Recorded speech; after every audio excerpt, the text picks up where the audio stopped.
wow, wow, wow, wow, wow, wow, wow, wow, wow. Wow, wow, wow, wow, wow, wow. Get got. Get got. Get heckin' jump scared. Kitty cat jump scared. Thank you for your help. Hi. Thank you. Thank you. Also, hi. Hello, everyone. Hello to all of you who are here for whatever reason. Thank you for joining. Welcome to my stream. I do stuff, probably. How y'all doing? Ali, how you doing? Leshin, how you doing? Robin, how you doing? Hope y'all doing good. Hope y'all doing good. It's because you're small and that's foreign to us. Oh. Yeah, I'm totally small. It's definitely not like a perspective thing or anything. Ha ha ha.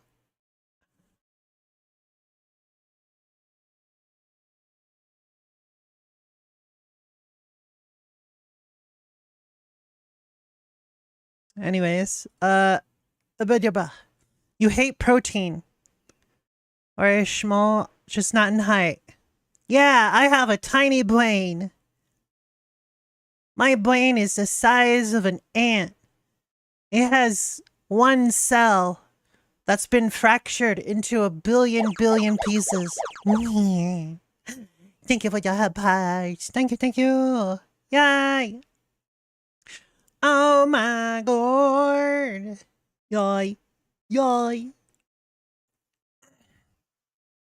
Anyways, as y'all might have guessed, we're gonna be watching some more vidges. It's almost like people keep like putting out videos that I like to watch that I'd be watching anyways off stream. So might as well like react to them on stream, right? That way we can like hang out and stuff together and be cringe and weird and stuff, right? Right? That's why you're here, right? Cause you like being here, right? Totally not holding you against your will, right? Right? Totally not holding you against your will, right?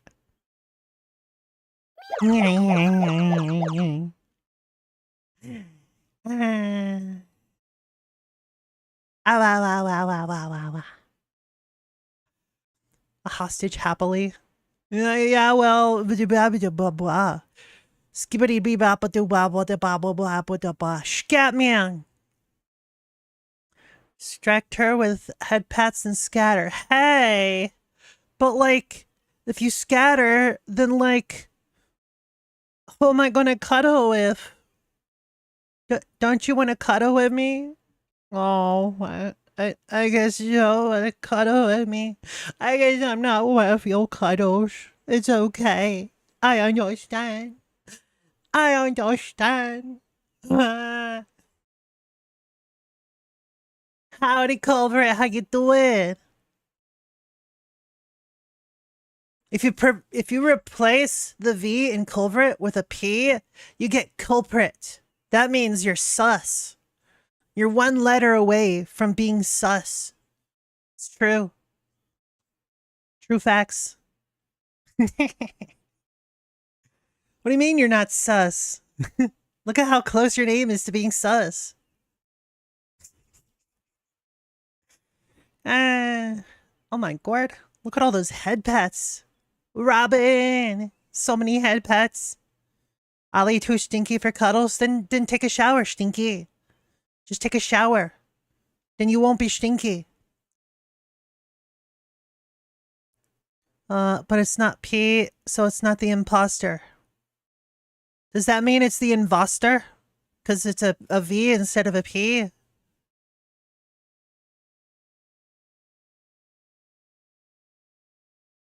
Stop that imvoster! Wait, no, that doesn't really... I don't think that one works very well. I'm just saying, you know, don't think it works very well. But you know it does work well.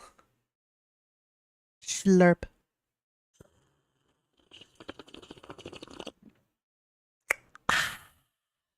Coffee. Coffee.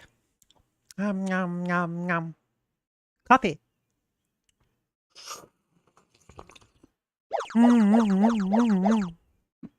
Don't pat me when I have stuff in my mouth. I'm gonna drop it. Jeez. What a blocker. Thank you for your hand pie, though.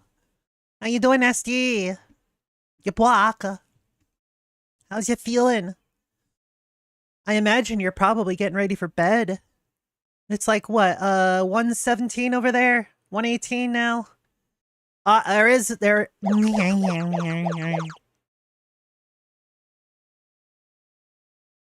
Go stand. Oh. But patting a girl's head while her mouth is full is fun.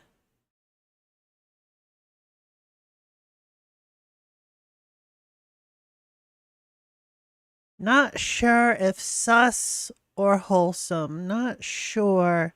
Knowing you, probably saying that in some sort of sus way. Probably being sus. It is Ollie. Ollie the cat, also Ollie the lewd. Oh my god. Anyways, let's do some vidges. What you say? What you say we do some vidges? Ugh. Oh my god. It's time for vidges. And of course, we shall start with today's rev video. Looks like Niji Sanji is doing some auditions on the English side. Oh goody. Oh goody. Honestly, I'll be very surprised if anyone auditions at this point, because wow. Wow. Just don't look at my Twitter. I mean, your likes are public. So, well, anyways. Hey, what's up, guys? Rep here. So the last two videos have been about this, so let's make it a trilogy. We have another round of Niji Sanji related drama to cover today. Yay. Let's face it, the last couple of months have been brutal for Drama the Niji Sanji Ian branch, and here is likely their response to these issues, and that is opening up public auditions for Niji Sanji Ian. Kudo. That's right, ladies and gentlemen, you can throw your hat in the ring and apply to become a Niji Sanji Ian liver. Whoa, what a deal. Become a regular the Niji Sanji Ians.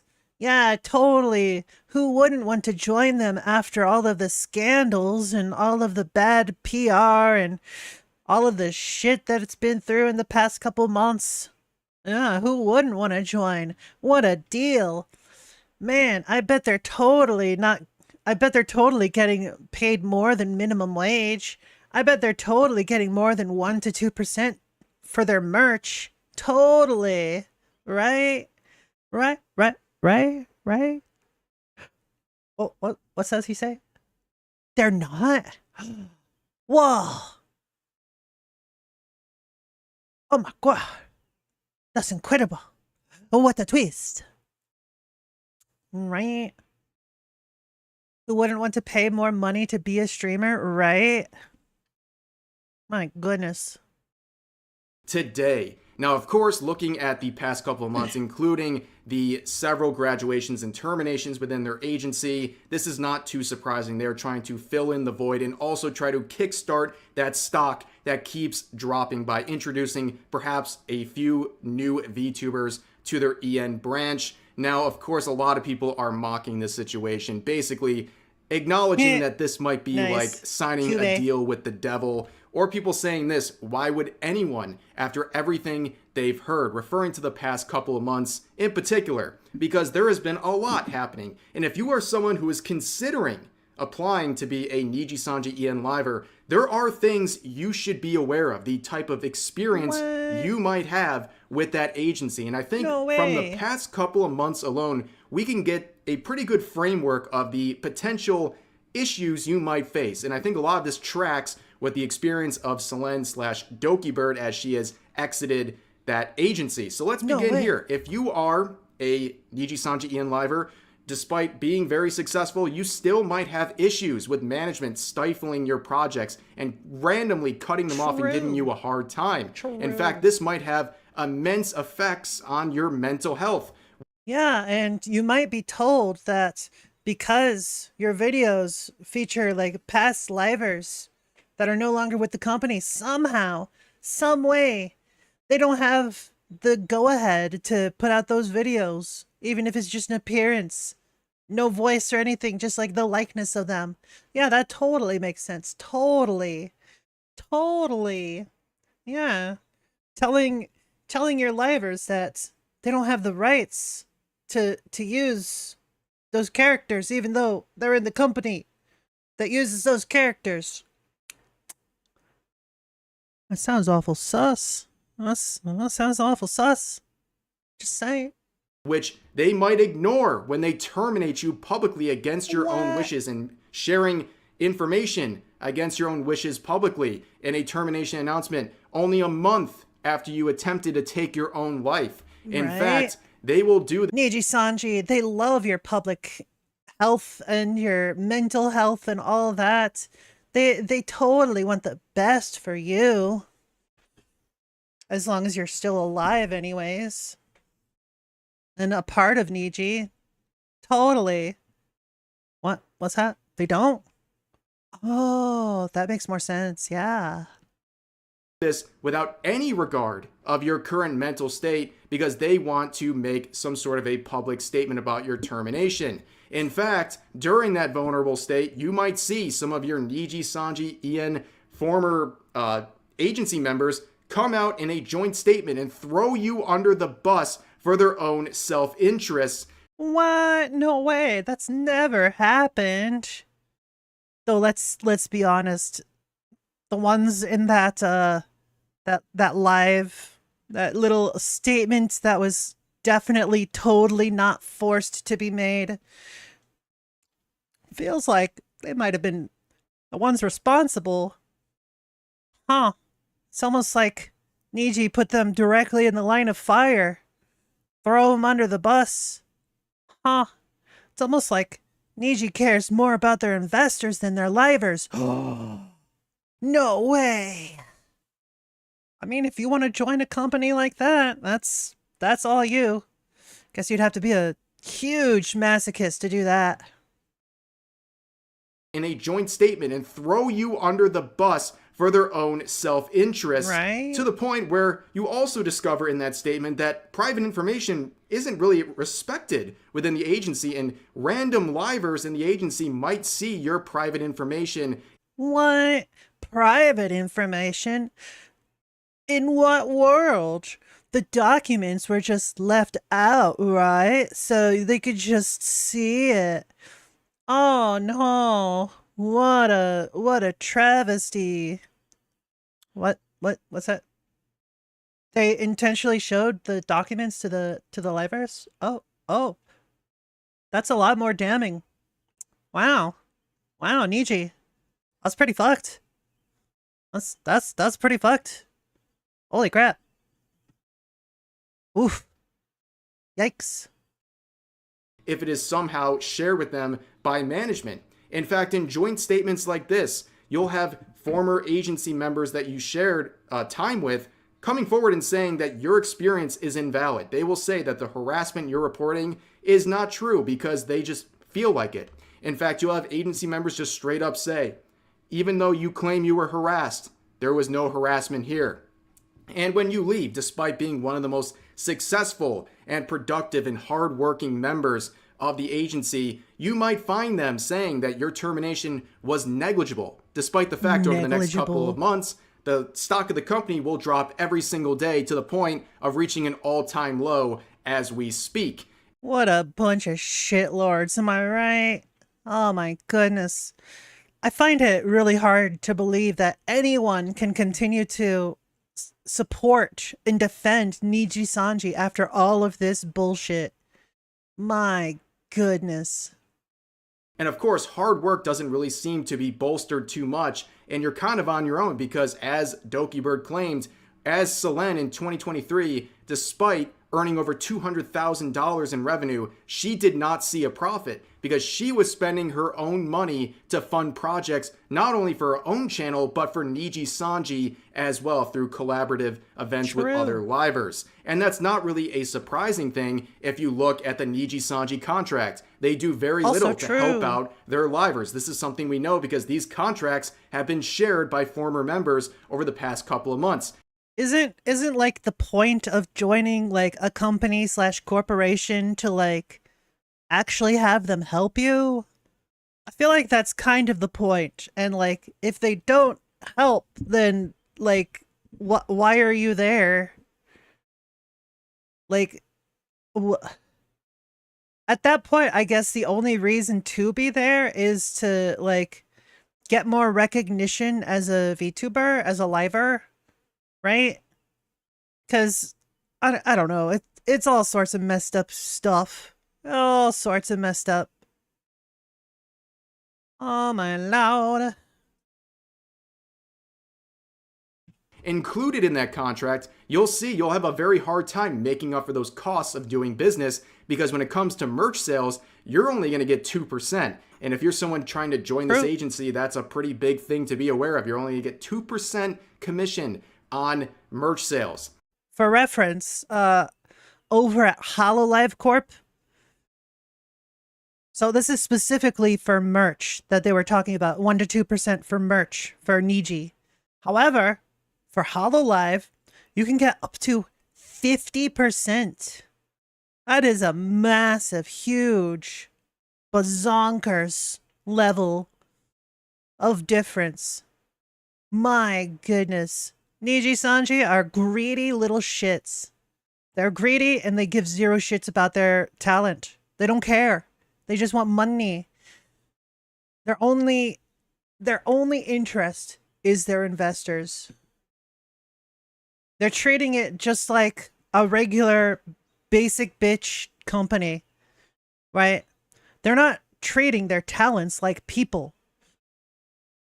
This isn't just a job to them. This isn't just a job to us, to streamers.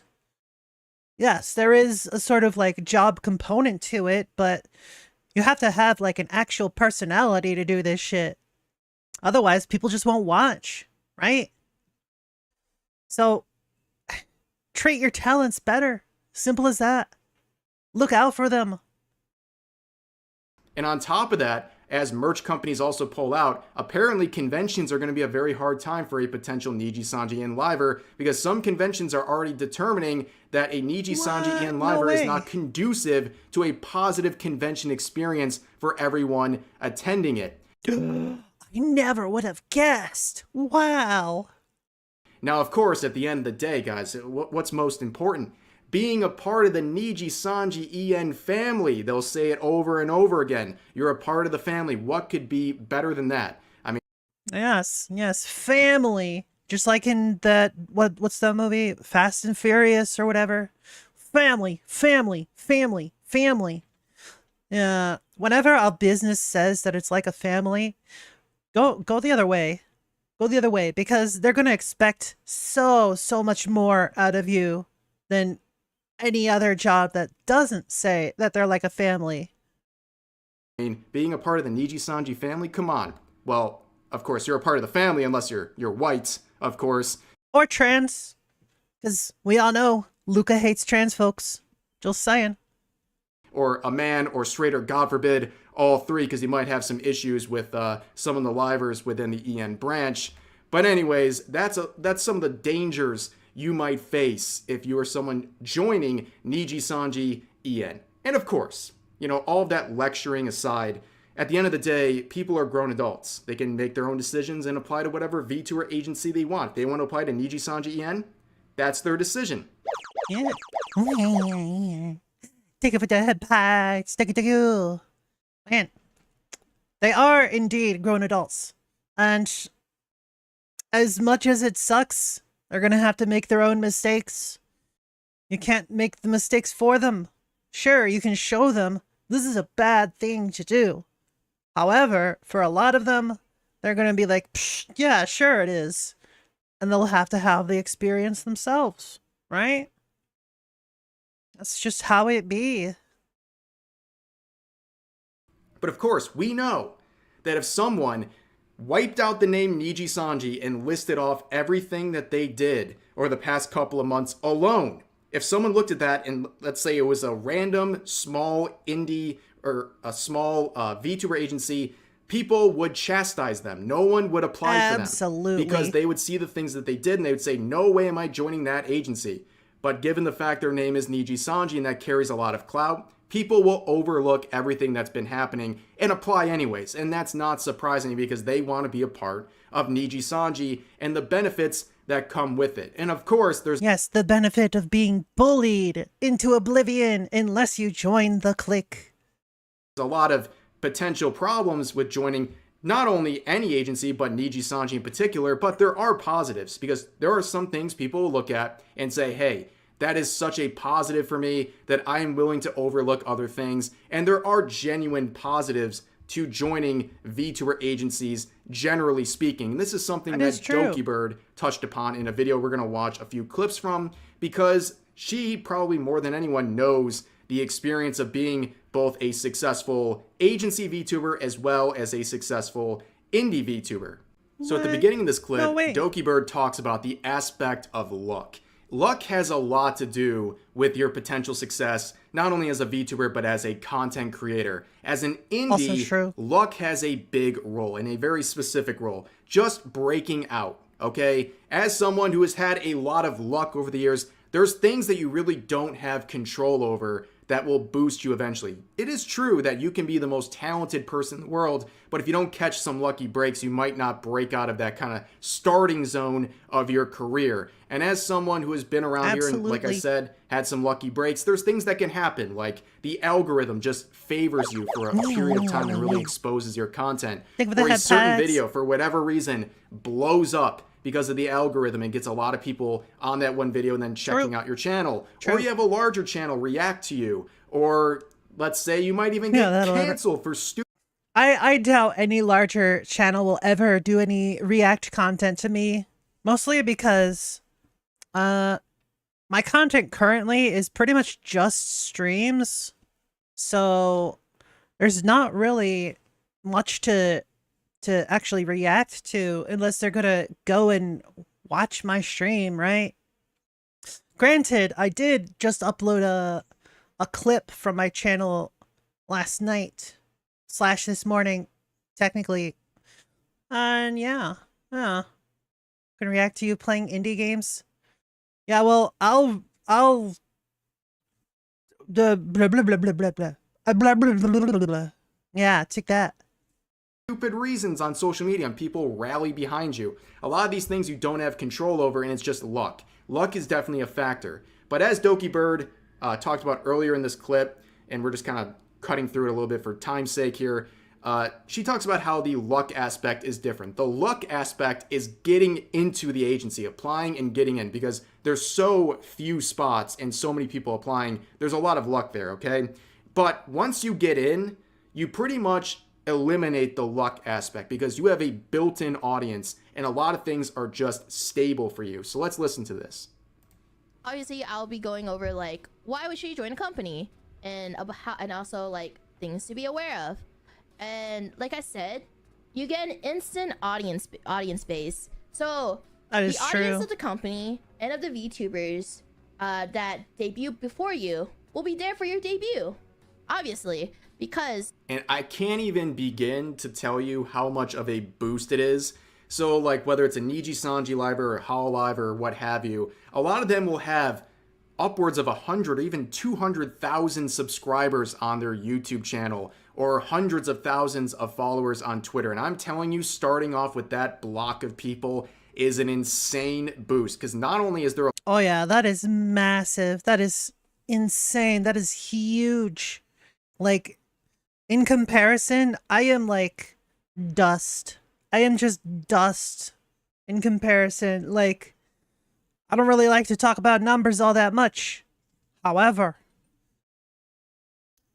Twitch, this is my biggest platform. 2,422 followers. That's nothing. Twitter, I also have a small following. Look at this.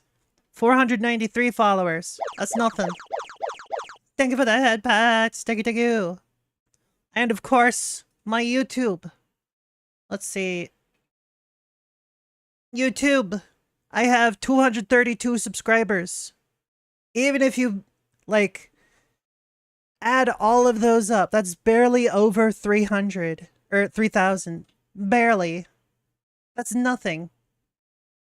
It sounds like a lot at first, but you have to remember that here on Twitch, this number means basically nothing.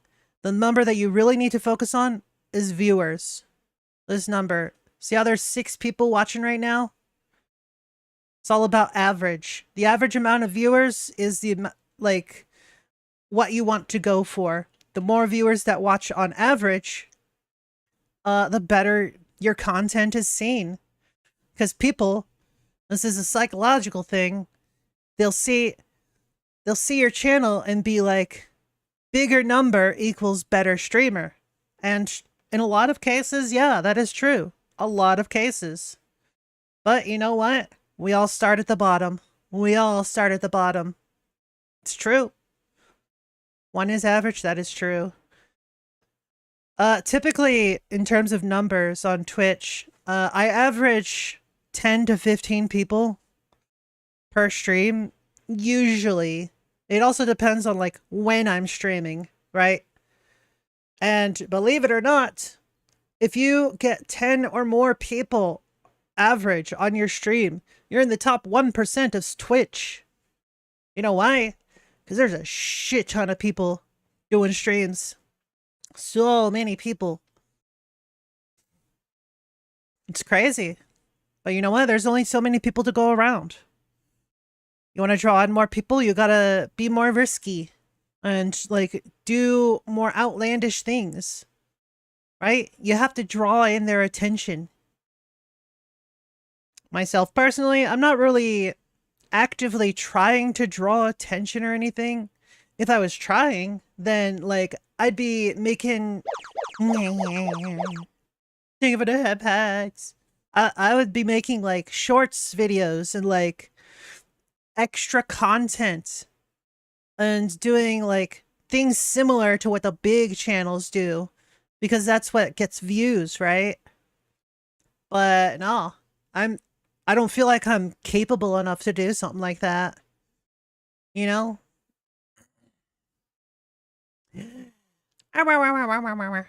Anyways, back to the fidget. A large audience already built in, they are a fresh and engaged set of an audience. And I can't tell you how important that is, because as someone like me who's been around for like 7-ish years on YouTube, I have a lot of inactive accounts that are currently subscribed to me. So my numbers are probably a little bit inflated. There's a lot of people who are inactive. And having fresh, active people, you're going to get a lot more out of those people than a larger group of followers that aren't as active or lost interest over time or moved to a different account or what have you. So having all of those people, that 100 or 200,000, they're going to be super into what you're doing. And the way that these debuts are hyped up, they are really ready to check you out and learn more about you, as you'll talk about here. You might not be the first person there.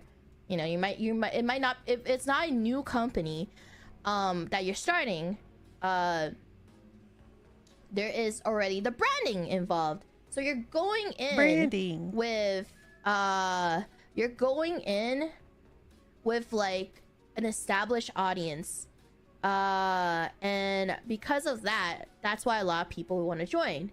If you're nobody, if you came with 0 viewers, then of course, like, having suddenly on your debut, like, I don't know, 20 plus viewers, if you come from 0, 20 plus, 100, 200, 1,000, that's a lot from what you were used to. Yeah, that's massive. It draws a lot of attention. I remember, like, freaking out anytime I would get a raid over a certain number of people. Like, it's a huge difference. Like, seeing chat go from a crawl to suddenly just, like, exploding with people talking, what a massive difference. And it's also extremely draining if you're not used to that sort of thing. So very much so. Oh my god. I think like probably the first time that I got like a large influx of viewers, I cried on stream. Uh Not one of my proudest moments, you know, but things have definitely simmered down since then because like that was around COVID times and I haven't hit such numbers since. And you know what? I'm fine with that because I have a more audience, a nice comfy space. Would I like more people? Sure, yeah, that'd be great. But like, I don't need more people. I don't need to have more people. Right? This is nice. This is comfy. I don't have to worry as much about like pleasing my audience, right? Because with more audience, that means that they expect certain types of content from you. And if you don't deliver, they lose interest and they start going elsewhere. So you keep feeling like you have to live up to their expectations and do all this stuff. But really, you just want to go back to being and doing your regular stuff. At least that's how I feel. I don't know. I don't know. That's just how I feel. I can't again stress to you how much people would give to have a boost like that. That is why people will overlook everything going on with a company like Niji Sanji and join them because they want that boost right from the start. Nobody wants to date. I'm gonna give you a little confession. So I think it was like sometime last year or maybe the year before. Niji was having like open auditions. This was before all this shit hit the fan. I actually did audition once. Once and only once. Unsurprisingly, I was not accepted. Dodged a bullet. Yeah, you right. You right. Absolutely. Oh my gourd. Debut their VTuber model or their career, whatever, in front of 3 people. It's just, it's difficult. And a lot of people don't respond well to that, especially if they've invested a lot of their own money into a VTuber model or what have you. Having that instant boost is just, you can't describe the importance and value of that. Anyone would give for that advantage if they could without the consequences that might come from joining an agency. Attention, and right, it's your job to make a good debut so you can keep the attention of those people that watched you. They don't know anything about you, but they're all here to be there to watch you. They know zero things other than what you get out, what your skin suit is, and like what your personality. I always find it interesting that she calls it a skin suit instead of like Avatar, but a skin suit. That's a cute way of putting it. Also mildly horrifying because it implies that you're just like skinning people and putting on their flesh. Anyways. Is like on Twitter. Yeah, that's typically why debuts are so hyped because a lot of agencies like Hololive, they only give you like the smallest portion of their personality. They give you a teaser, so you want to go to the debut stream to check out what's going on and more about them. And it makes it super, super hype. It's a formula that's always going to work. And yeah, that's something that a lot of people would love to have if given the opportunity. And of course, that pressure isn't for everyone, right? There are some people that is terrifying to debut in front of, let's say, tens of thousands of people potentially. That terrifies some people. They wouldn't want to deal with that pressure. And that's why some people just don't want to join an agency like that because they couldn't deal with the stress. And as we've talked about, there is unique pressures with joining VTubing agency, especially if you're joining like VShojo or Niji Sanji or Hololive, the big ones, where there is going to be a microscope on you forever. And again, like I was talking about this in yesterday's video, there was some surprise on my behalf that people like Kuro from VShojo was surprised that people are speculating about some of their vague tweets. Well, of course they're going to. You're someone in VShojo. If you've been in the agency, especially like someone like that who's been in 2 agencies, you should know that people are always going to be trying to figure things out, guessing on things, speculating about things. Oh yeah, absolutely. Diving. It's because we don't know. We don't know the specifics behind all of the bullshit going on behind the scenes. So, what do? We guess, we speculate, we wonder. Of course we're gonna do that. It's just natural curiosity. Who isn't curious? They say curiosity killed the cat, but I'm still here. I'm still here. Get hacked. Get hacked.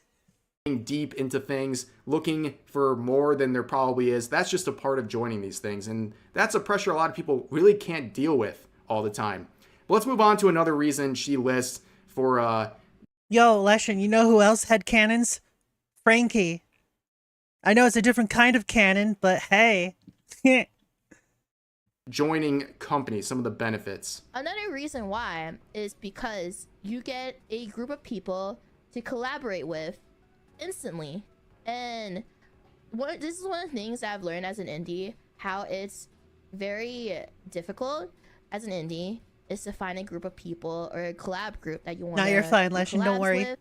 Yeah, I can't stress to you enough, collabing as an indie is really hard. If you guys watch my streams or even my videos, you know I don't collaborate hardly ever. I could count on one hand with the amount of people I've collabed with. I just personally, I don't know, Holy especially crap. with streams. I'm just more comfortable by myself. The only person I really collaborate with is the person I'm collaborating with for the rest of my life, and that's my wife. Okay. Whoa, imagine collaborating with the one you're married to. Holy crap.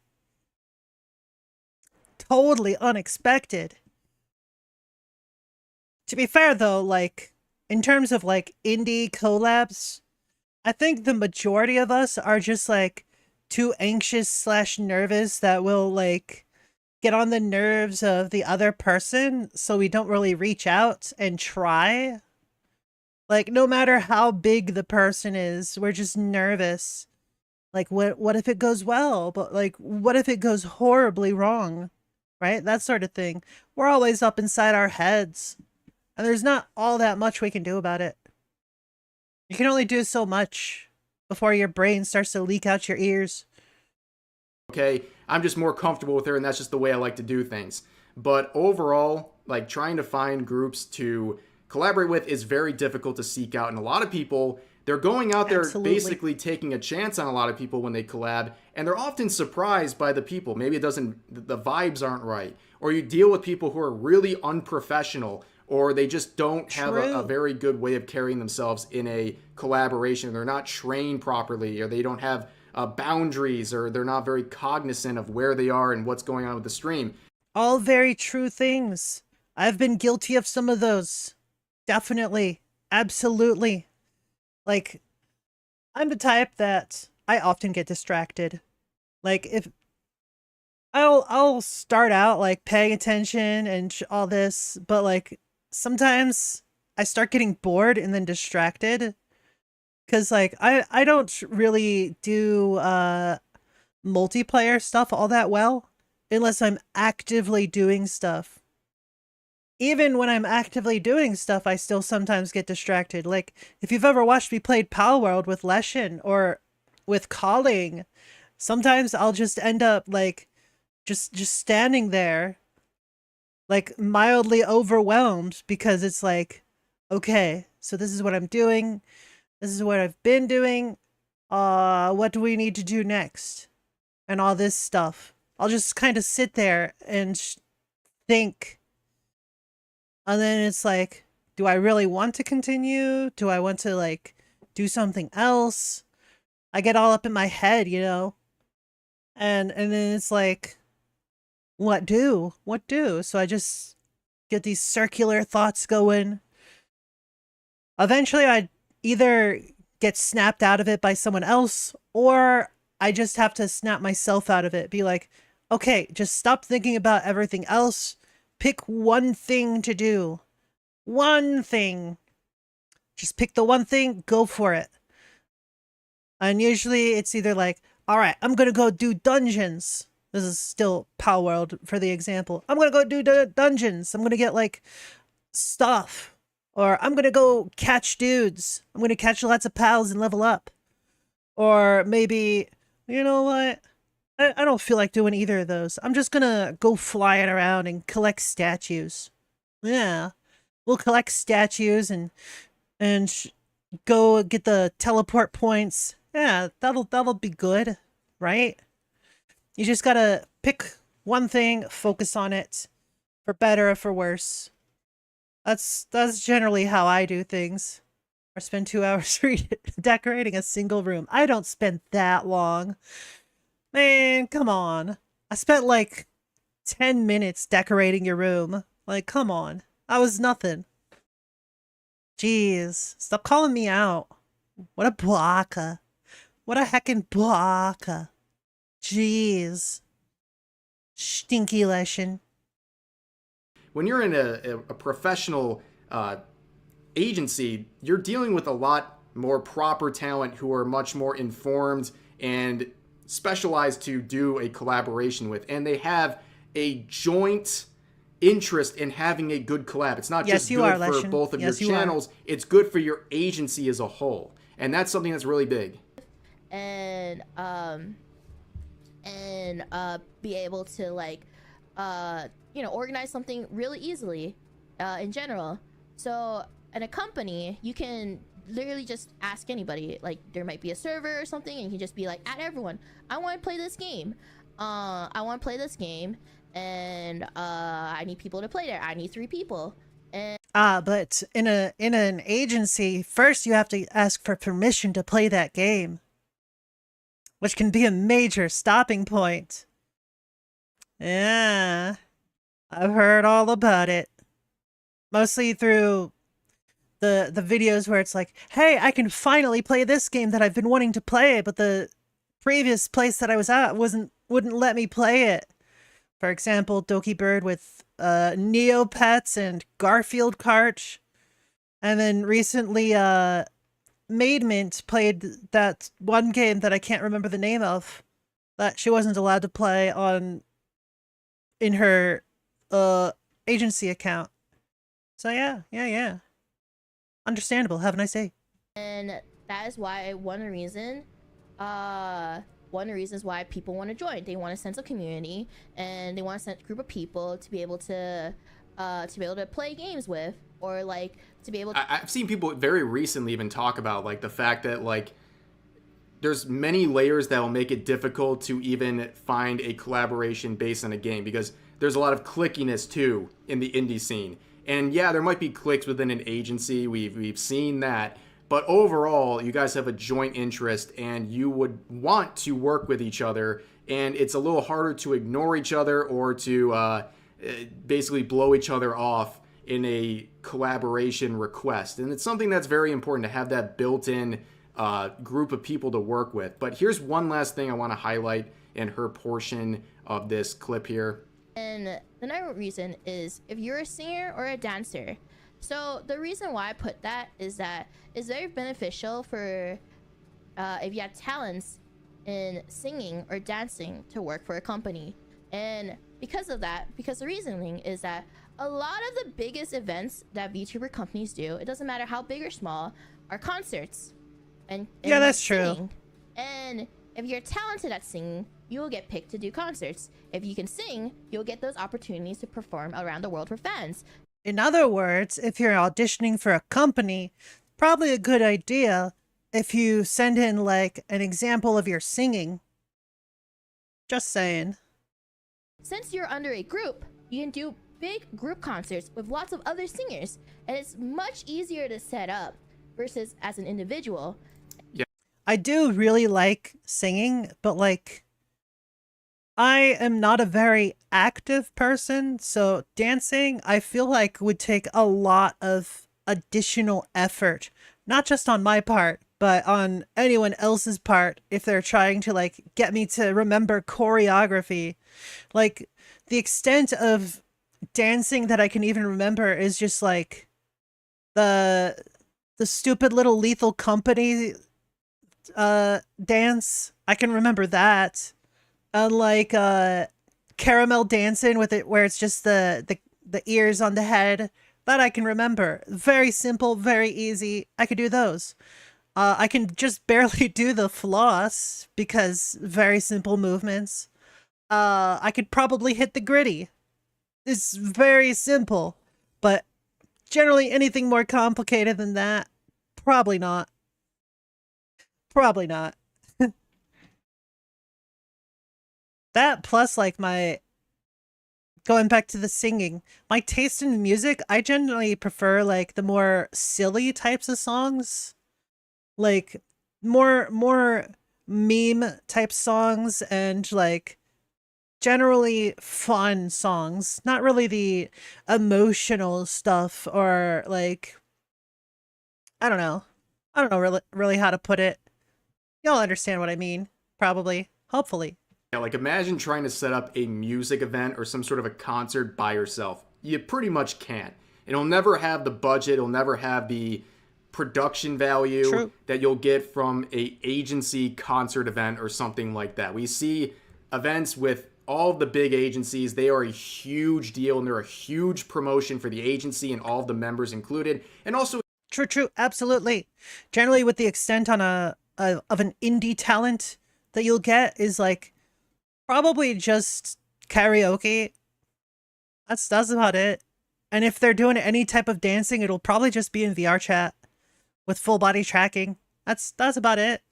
Yeah, sounds about right.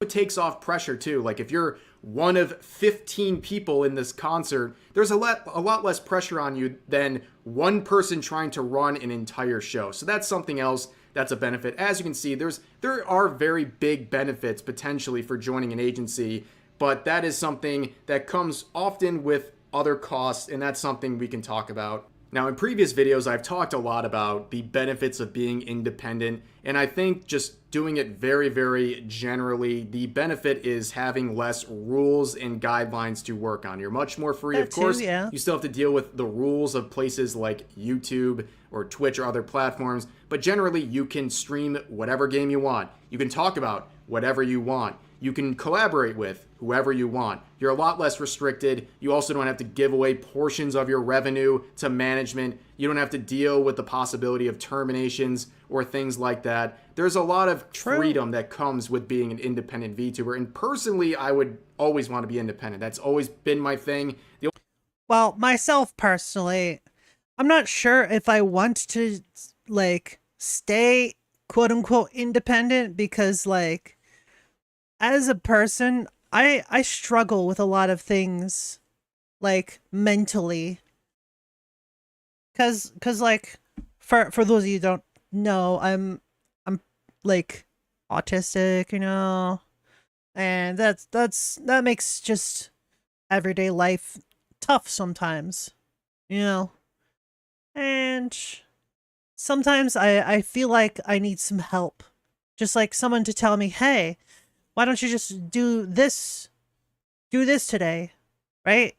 Like someone, if I had like a manager that, or like, I don't know, an editor, someone that could just help me out with all of this crap, someone that could help me with like, I don't know, help put out additional videos, even if they're just clips. That would be great if I had an editor, right? Or someone to help me plan out future streams, like actually doing stuff instead of just reaction content. That would be great in the form like manager. I feel like I'd be able to do a lot more.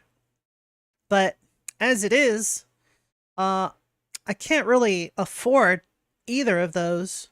Like the best I can do is like use friends as a sounding board and be like, "Hey, would this be a good idea? Do you think this would be cool?" That sort of deal. But then like actually doing this stuff, that's something else entirely because I get all up in my head, you know?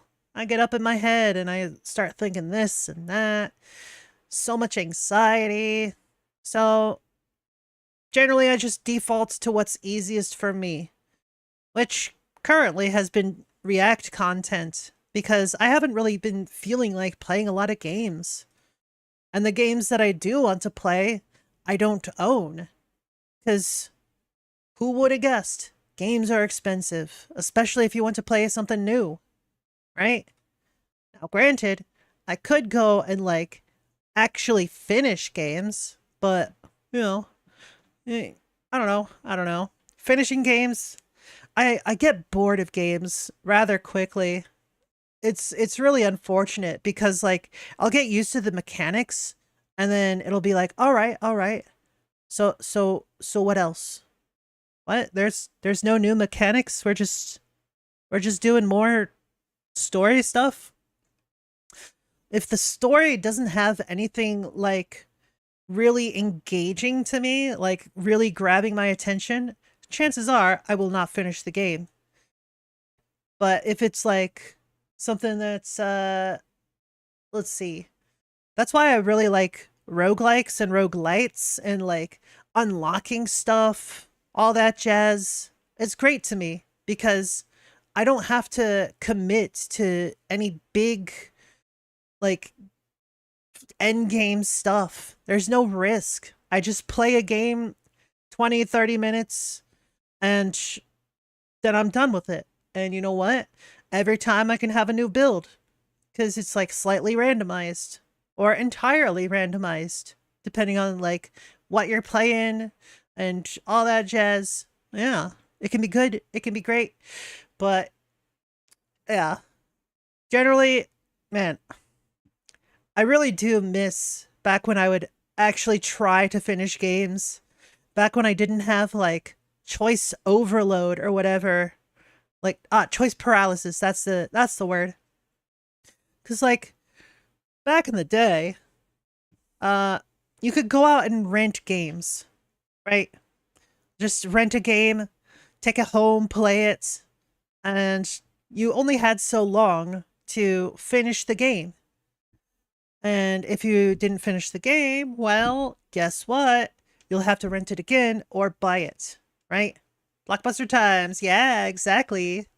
Yeah. For us, we had I think we only had like two, no, we had three different places that we would go to rent games.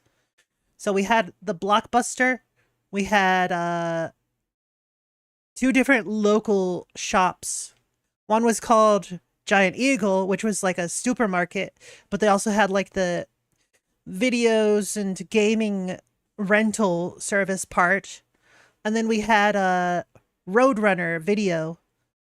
And like there was one more before that, but it shut down, I believe. Yeah. This was all before the days of shit like GameStop where you could just buy games easily like that. This was before, well, it was actually around the same time that we had Best Buy. But before that, like the only places you would get games is like what?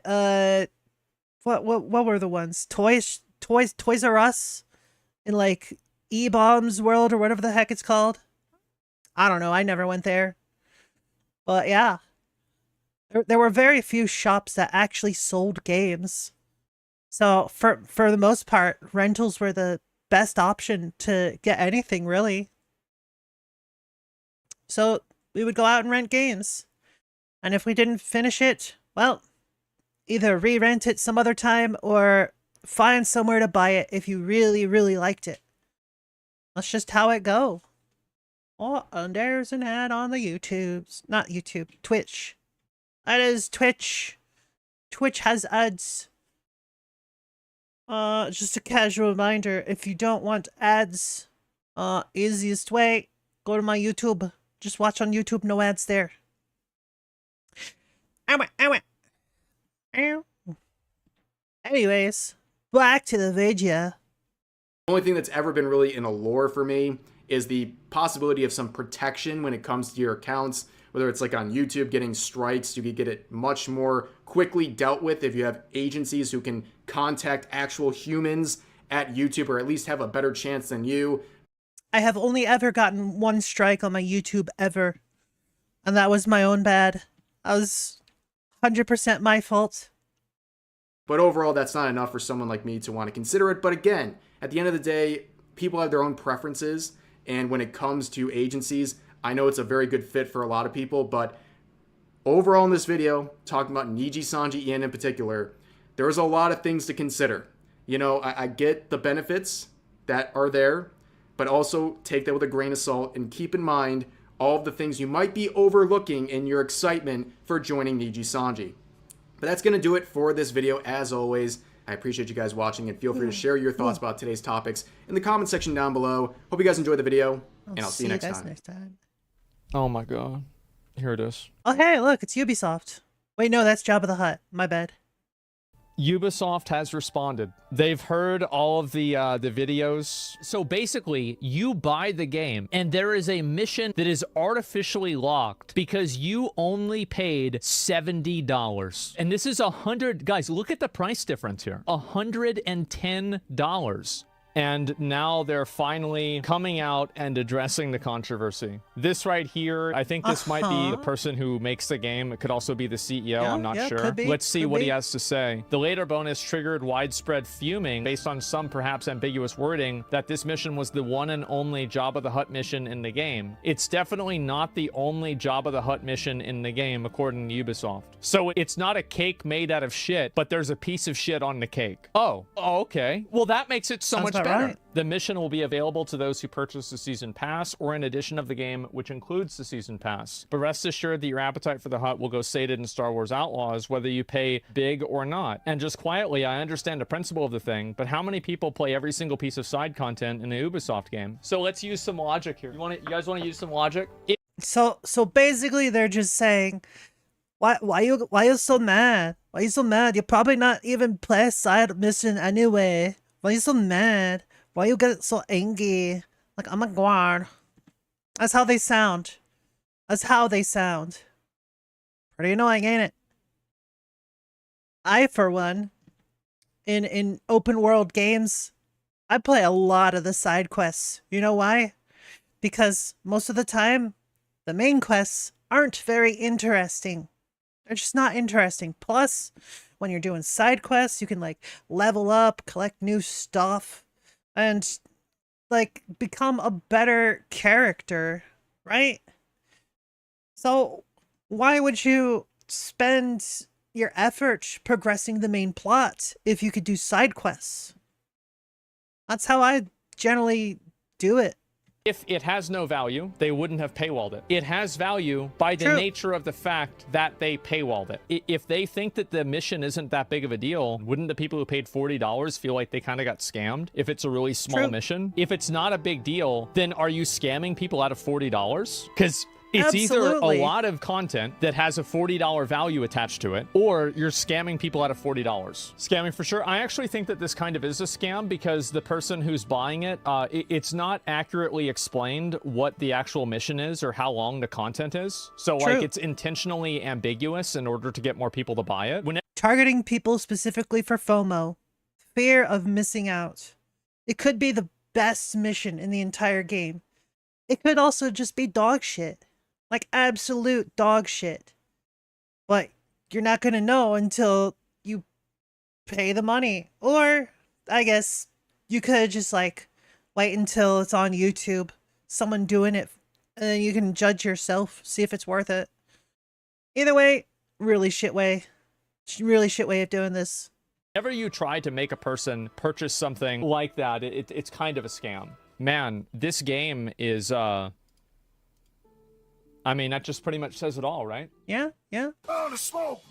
Hey, time to make y'all hungry. Time to make y'all hungry. Welcome to BarbecuePitBoys.com. Yeah. Today we're grilling up some brat burgers at the pit, and it's real easy all right, to do. So brat for is what? Bratwurst? Recipe. Yeah. How about some ketchup? Look at all that. You need some onion. Beautiful. You need some good rolls, some cheese. You got some pickles. I don't think I've ever had a brat burger. I think the closest I've had is like if you take your bratwursts and you like slice them in half or whatever and like layer them on the bun, like sort of fancy-ish, something like that, but not like creating a burger out of bratwursts. Mustard, you got some beer, you got some seasoning, and we got some brats. Okay. And here we've got some ground beef. All right, let's put this together now. The first thing we're going to do is we're going to grill up some onions. So get the biggest cast iron pan you got and just cook them up. A little bit of oil. This is the part where we immediately lose Kurtza if he was here. Because Kurtza hates onions. It's okay, Kurtza. I'll eat the onions for you. I'll eat them for you, buddy. Just like that. Easy to do, right? Gotta have the onions with the burger. All right. Now, Oh, look at them. cook the onions down just a little bit. Do you add have a little to add beer? I would suggest, if you don't really like the taste of beer, or like beer braised or beer battered stuff, just like don't add the beer stuff. I don't personally like that taste of beer, so I would just skip this step entirely. All right, now we're gonna add some seasoning to your ground beef. Salt, you gotta season pepper, the ground garlic. beef, right? So we're gonna use some of our SPG. At least put some salt, pepper, maybe a little garlic flake in there. Heck yeah. You use what you want. Now, here, what we got here is called brats. All right, they look more like a hot dog. I mean, there's not a lot of difference between brats and hot dogs. Okay. So he's except just for flavoring and. He just like diced up the bratwursts and put them in with the meat. Region, right? Depends where you live on the planet. Is he just adding the pickle to it? They're calling these brats, so we'll use them as brats. Now we're going to take that pickle, chop it up real fine. That's not real fine, but okay. Some condiment. We're going to add it right to the ground beef. Okay, this would probably be good. That. Now, give it a good mix. All right, this is looking pretty good. Make sure it all stays in the bowl. And you form your patty. In fact, now with the chunks of brats in there, share this to my mother. Forming your patty can be a little bit more difficult, right? And grilling it. If you're a burger aficionado, you know, right? Big chunks of anything share in the this burger to my mother. might break it up during grilling. But we'll show you how to deal with that. Now the onions look perfect. Nice and tender. How you doing, Mouse? Oh. Why didn't that show? Why didn't that show? It didn't do the embed. Hold on. It's being weird. Try again. There we go. Okay, cool. We're going to throw these brat burgers indirect. How you doing, Mouse? Right, which means opposite the hot coals. This will give the burger a chance to form properly without breaking up. Those burgers are huge. If you went direct over the coals, you could have a problem. So we're going to go low and slow, kind of smoking it, right? Oh my goodness, looking good already. Now, we're going to reposition these burgers, right, so they cook evenly. Makes sense. And we'll You're doing flip good? Heck yeah, I'm doing all right. You can see how they're coming together fine. Burger's not busting up. Oh my god.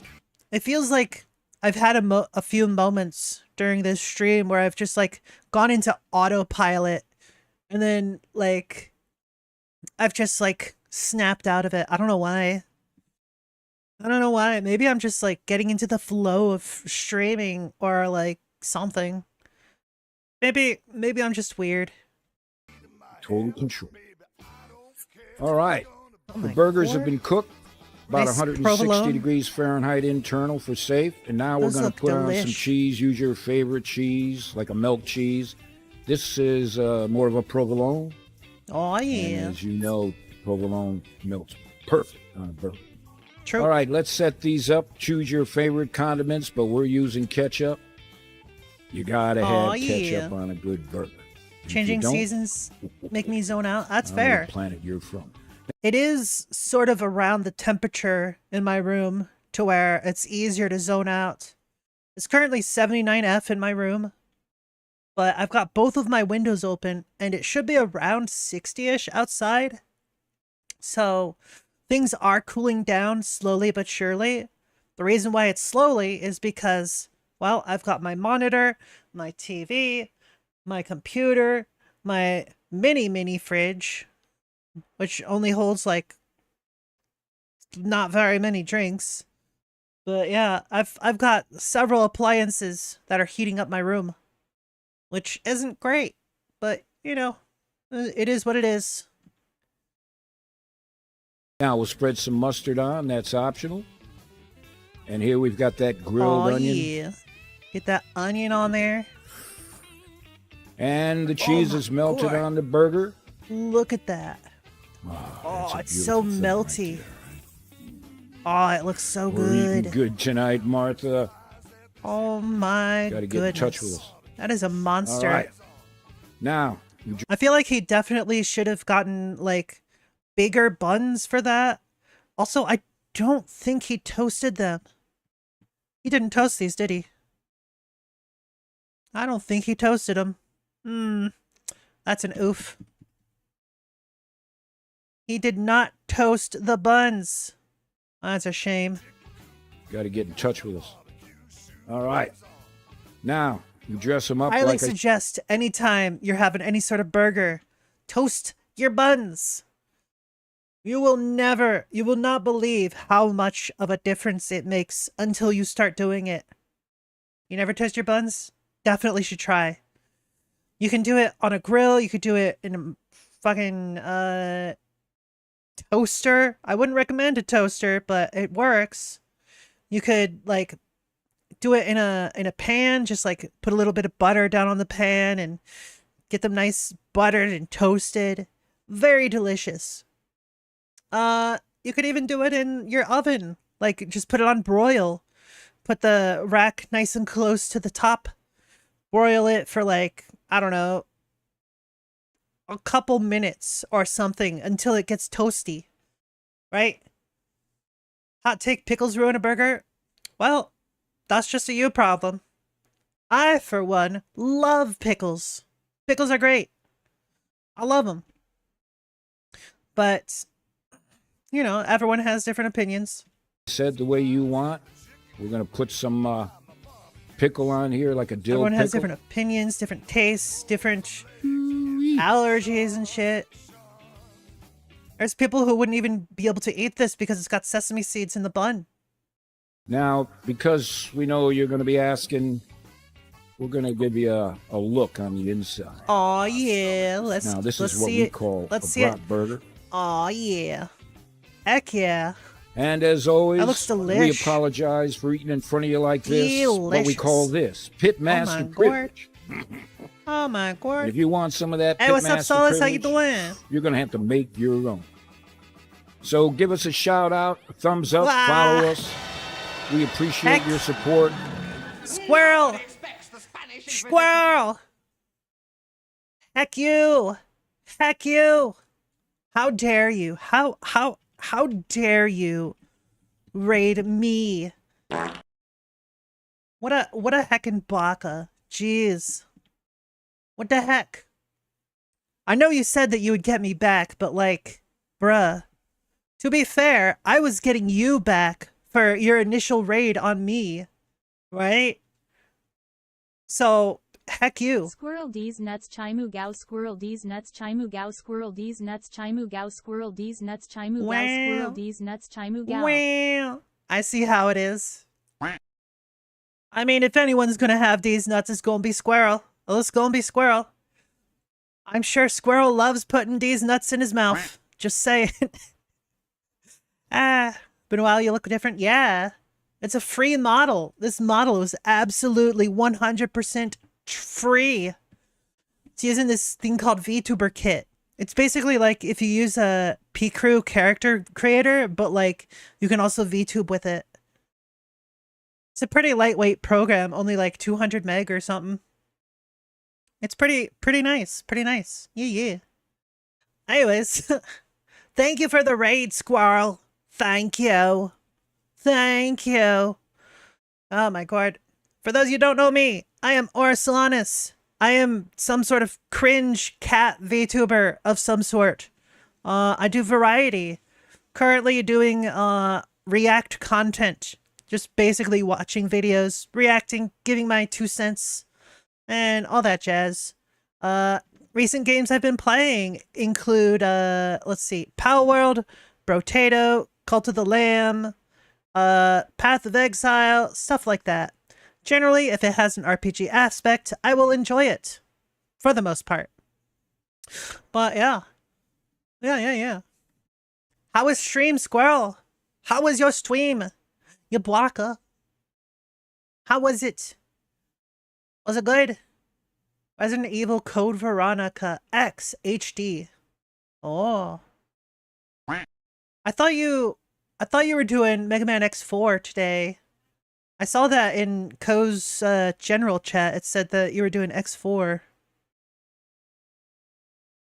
Yeah. This was about 3 hours ago. You typed in, by the way, I'm streaming Mega Man X4 X's side. Yeah. Oh, you beat it. Wow, that was quick. Hope you cleaned up afterwards. Get it? Funny joke. Asked chat and chat decided Code Veronica. Fair enough. Fair enough.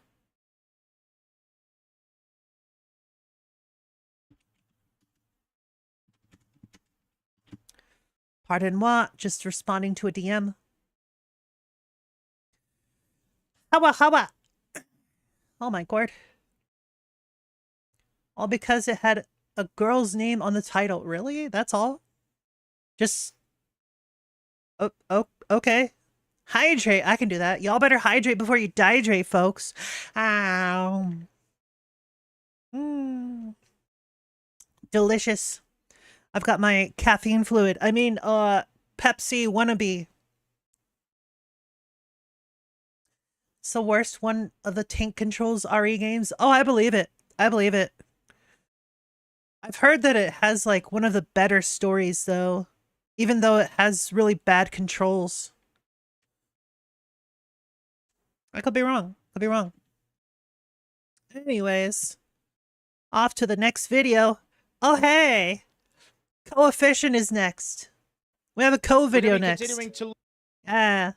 Peko Mama has been on everyone's mind. VSVC episode 11. Heck yeah. Yeah. For those of you not familiar with my content, I've been doing this thing where I've just been streaming every day and just watching the videos that I would normally watch offline anyways. By offline, I mean off stream, right? Which includes Coefficient. I watch stuff like Coefficient, Nags, Asmongold, Rev, False ID. I get my spoops in with Slapped Ham and Nuke's Top 5. Great stuff, great stuff. And yeah. RE2 was the one with the better story. Yeah, well, you're the better squirrel. Wait, no, I don't know any other squirrels, do I? You have the better nuts. Wait, no, that sounds, sus. You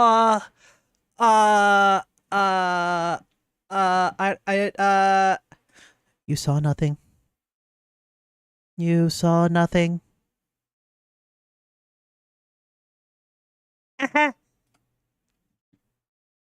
What? Anyways, video. Look for some more VTuber clips to add into the Hall of Fame. Fresh clip of the day. Oh, it's a Twitter clip. Oh, shoot. Okay, I'm down with that. Thanks. Oh, I know this clip. Segs. Shanks. Great. She's trying to say thanks, cochinos. That was too good, man. I'm gonna put this one in the honorable mentions. That is at good. the very least. That Not is bad, good. not bad. We interrupt this program. Oh, to bring gamer you an subs. ad. I'm gonna skip the ad. 420. The trailer Oh, that's what decided that's what Faith's why Suka. shaker As you looks can see, like. it's a really neat Oh. design with myself. reveal. It's got little Coefficient in there, and then like big booba Faith. Wow. Good on him. Good on him. And of course, It's cool my that fiance, he got who the decided cup. to use her VTuber model for Yeah, this cup, and it to I'm support. skipping Thank you by for the rest of the giveaway. ad, but Make me some VTuber. I haven't Power. actually had You gamer guys want subs to make me before. smile. I've Enjoy been the rest of tempted the to try it, everybody. but People the biggest problem is that I'm poor. So, yeah. Can't exactly get gamer subs when I can't afford it. Yeah. It's just how it be.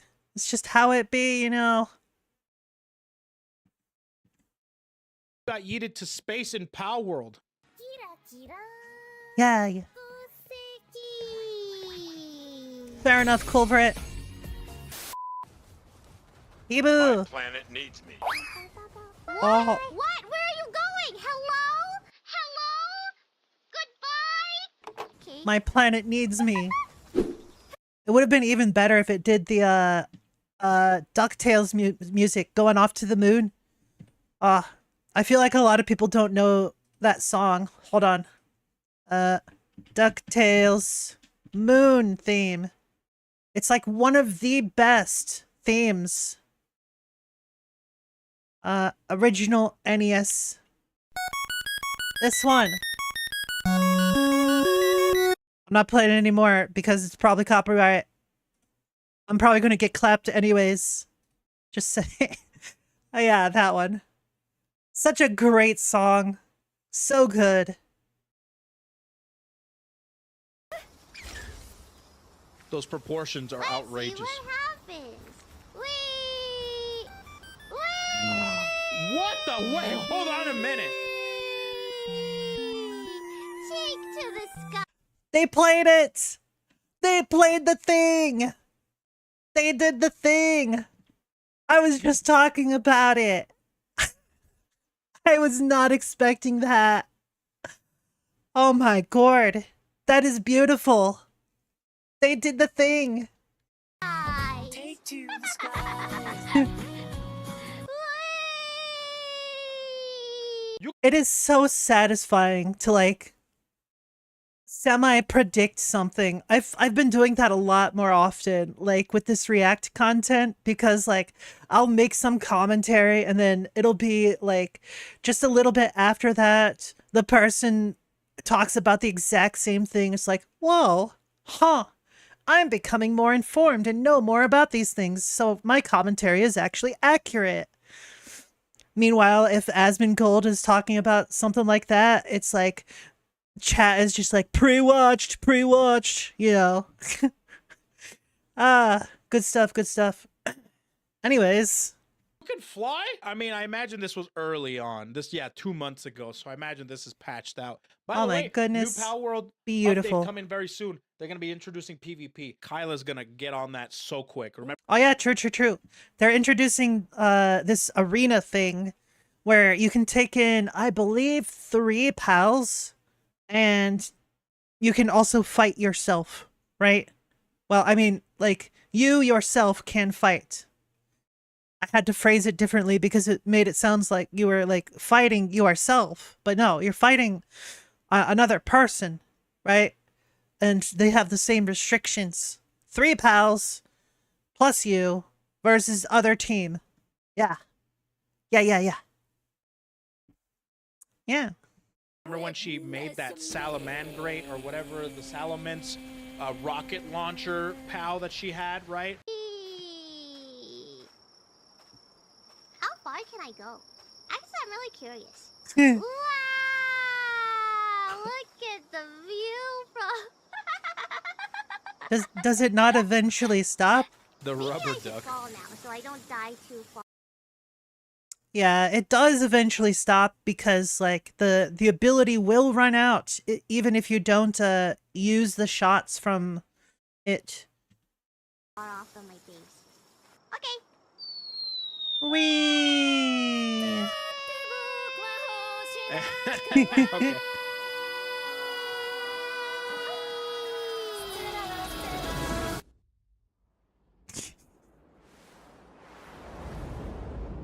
Beautiful. It's funny, man. Beautiful.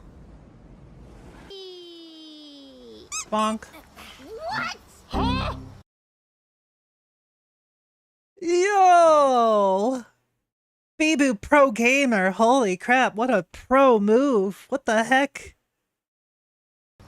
Task failed successfully. Holy crap, that's beautiful. See, this is the main reason why I don't watch along when there's like the VSVC and like when Ko's watching VTuber clips, because I can like react along and like I'm not spoiled when I watch the YouTube stuff. Oh man, this is some cool stuff. Wow. What? All right, I'm impressed. There's nothing that better epitomizes Hi, impressed. I'm Aura. epitomizes that entire clip than this picture right here. Task failed successfully. Absolutely. Man, I don't even remember any times when I've like successfully failed a task. Like if I went out to do something, but I don't even know. I don't even know, man. Wish I was a gamer like her. Oh, dear God, it's Same. Gerard. They got dogs and stuff. Man, I will say, compared to HoloLive edits, HoloStar edits are so ADHD inducing. They are zoomer heavy. Let me see how this freaking clip is gonna go. The VOD's still up. What the fuck are you guys talking about? Right? It's still up there, right? It's... Guys, ask him, is mom single? Fair, Culver. No! Fair. Stop. I hope she is. You should invite her. How long will it be until we see his mom? Holostar's moms when? Holostar's moms when? We've gotten HoloLive girls' moms. Let's see some Holostar's moms. When are we gonna get our own unit? Holo moms. Let's go. Oh, what about Holo dads? Now I'm curious. I can't think of like, there maybe have been like one, maybe two different Holo dads I've ever heard, but I don't think I've. It's always about like the Holo moms, right? You never hear about Holo dads. Shout out to all the Holo dads. What about Holo fams, right? Narissa's like entire family minus her dad is like all involved with her VTubing. It's great. Like they have their own like representative images as well. It's really cute. I love it. And then just recently we got Peko Mama, Pekora's mom, which is the same age as Hosho Marin. They're the same age. Oh. Stop asking if my mom 17 is season single. 2, yeah. She's busy. She's... Oh, wait. Okay, here's a fun story.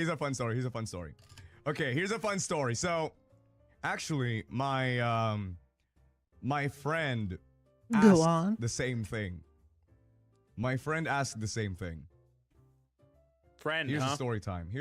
So, Go I've seen on. this hentai before. my friend Oh. Yeah, I don't know what he's talking about. visited my place. And this friend of mine was like, we were playing basketball at the time. And What are you we doing, went, step friend? We were like, oh man, I'm fucking thirsty. Can I go to your house because we're close to it or something? And he said, yes, okay, sure, fine. And then they're gonna play a little bit of basketball. He's like, oh man, I gotta go get that bottle of water. I'll be right back, okay? Go ahead and drink some water or something, We were playing basketball and stuff like that. We went home. He went to my house and I grabbed him a glass of water. Okay. And then I gave it to him. And my mom walked past by and he gave me like a fucking tap in the shoulder, like, he's like, dude, is your mom single? Is your mom's... Shit, dude, your mom's hot or something. I've only ever invited my friends from high school over to my house once. And it only took once for somebody to say, your mom is very pretty. I said that very nicely. In reality, man, your mom is effing hot. I've never invited another person over to my house ever again. No way. Yes way. It fucking happened. I was like, dude, that's my mom. What the fuck? And and holy shit, that was fucking weird because I think we were still at college during that time, and whenever we go to the classroom, when we were going to the classroom, right? Whenever we're like going to the classroom, he would always greet me. He would always greet me like, sup my son or something like that, because he's already considering himself like a you know, a stepdad. That is already so considering cringe. himself as a fucking stepdad. Dude, fucking stop. What is this, American Pie? Jeez. Going off, be like, I'm gonna fuck your mom. And then there's the one kid who actually does Stifler's mom. Old reference. American Pie. Movie. Go watch it. Or don't. I can't really tell you what to do. He always tries to ask, like, you know, if you know, if my mom is free or something like that. That's so fucking weird. Yeah, that's weird. Like, Definitely weird. stop. That's my mom. And just imagine, and he's giving me money.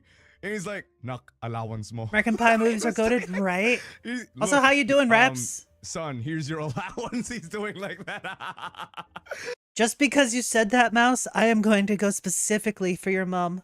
So is your mom single? Is she single? Hey, how you doing, Mouse's mom? How you doing? I joke. Like, Yeah. bro, shut the She fuck is, up. You're stop. not my dad. That wasn't ADHD inducing, but it was pretty good. That was a good clip. Oh, we got Killia. Killia's cool. I like Killia. I think her model is swell. She's very cute. And Look, okay, look. If I didn't go for community moms, I would not be a VTuber. Let's be honest. Have you seen any VTubers that don't go for someone's mom? Think about it. Like all of the more well-known VTubers, they're always going after moms and sisters and all that. Am I wrong? Am I wrong? I'm not wrong. I don't go for moms, I go for dads. Fair. That is fair. I can't blame you there. Can't blame you there. Oh, you're joking. Why? But like, dads are cool too. It's just more fun to say your mom because mom jokes are like eternity. I'm a fan. What is the name of this British landmark? Is it A. Big Ben? Pecco Mom Is it shows B? up and Koi St. brings Stephen- a bouquet of carrots. Shh! Not in the middle of a freaking clip. Learn manners. Big Ben? Is it B. St. Stephen Towers? Or is it C. Big Clock? That's I think she might have spelled that wrong. Gonna go on a limb and say that it's not big cock. The moment she realizes she spelled it wrong. Oh my god. Did she really forget to misspell Oh my god! Oh my god! She legitimately forgot the L. I guess you could say that's an L for her. Badumts. She's also like me, for real, for real. My English comprehension skills are pretty awful. Wait a minute, that's not how it goes. Wait. See, if she had done it intentionally, she would not have had that reaction. I know for a fact how embarrassing and how cringe it feels to make such a mistake. Because I've done the same thing. Not one-to-one like that, but like, holy crap. Oh my gourd. Oh my god! Oh my god! Do not look at that! It is. It is. It very much is. Spell check is free. Oh. 大丈夫だよね何も変わったことはないガキ待ってなんかさはみ出てないはみ出てる家政婦さん 3D なんだけど Wow. I'm so glad that I don't have like major reactions to scary stuff. For me, when I have a reaction to scary stuff, I don't usually like flinch. I don't like scream. I just kind of like freeze up. I'm just like, oh. Oh, okay. I just kind of freeze up. It's very rare for me to ever jump or flinch. I just have mild reactions. What? Is she calling for her mom? Dude, it must be my birthday. How many mom clips have we had today? Like, wait, she actually called for her mom? That is adorable. That is adorable. She got so scared that she called for her mom. Oh my god, that's so precious. That poor girl. 2?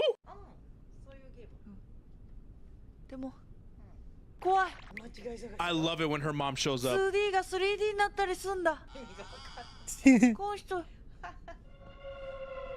Yeah, he does have the Keck emote on the wall. ついてきてるここ見てて窓見てて見る何いるもう一人いる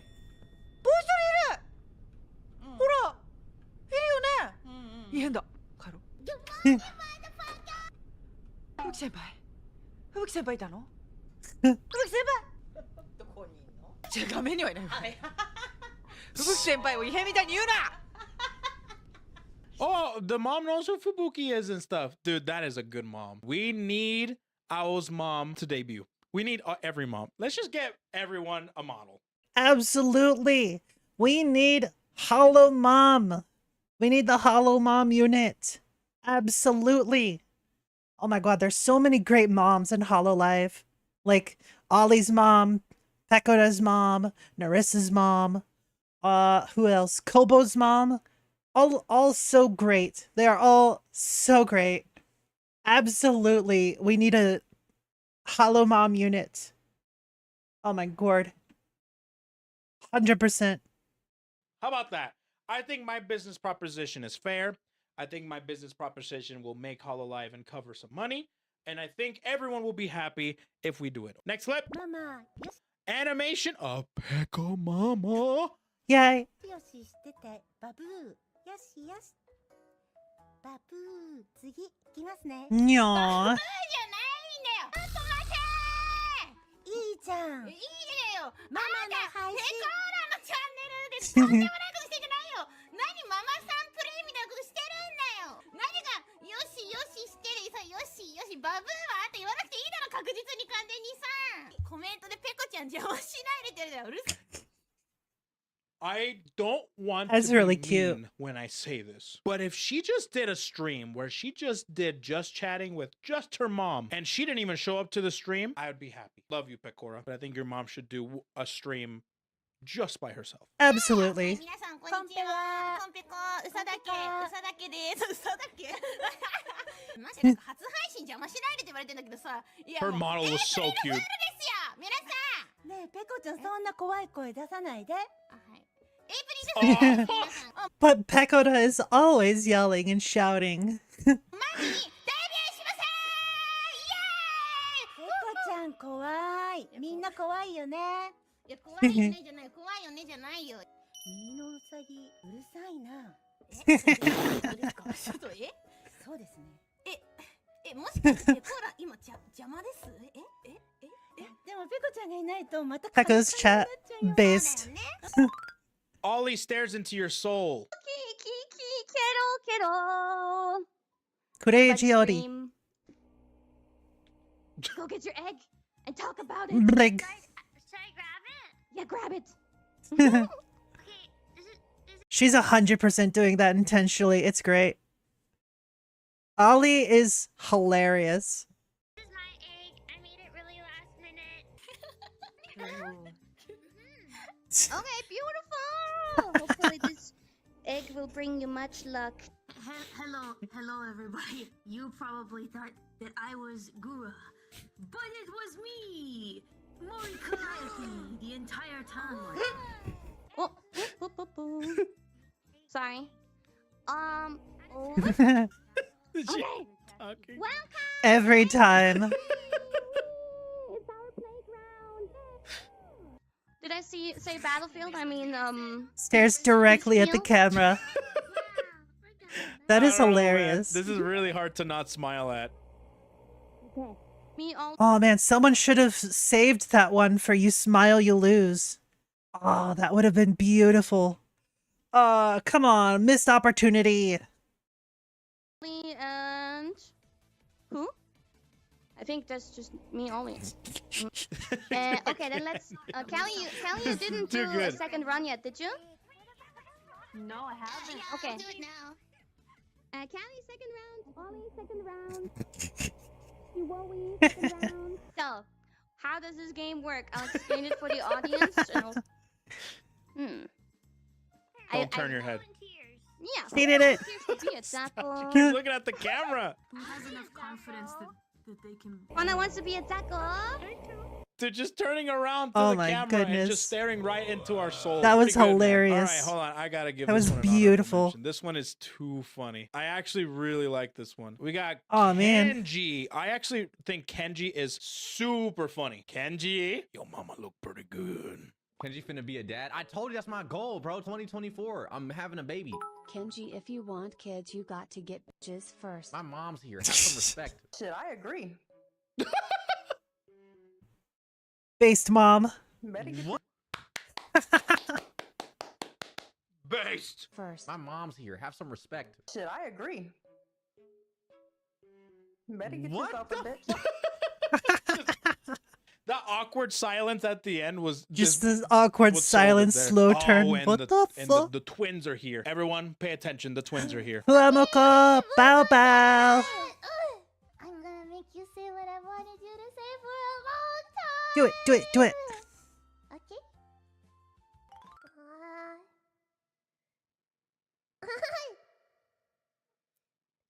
I love my big sister Flower.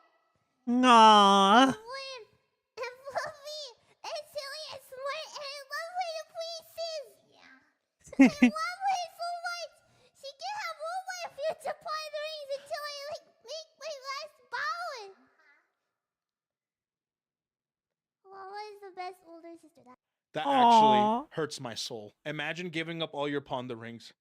Those deliciously fluffy That was donut-like adorable, though. pastries. Fuamoko clips always satiate the soul. You know, it kind of gives That you a big was old reset. And we're adorable. immediately blessed with an Ina clip right after that. Oh, it must be my birthday.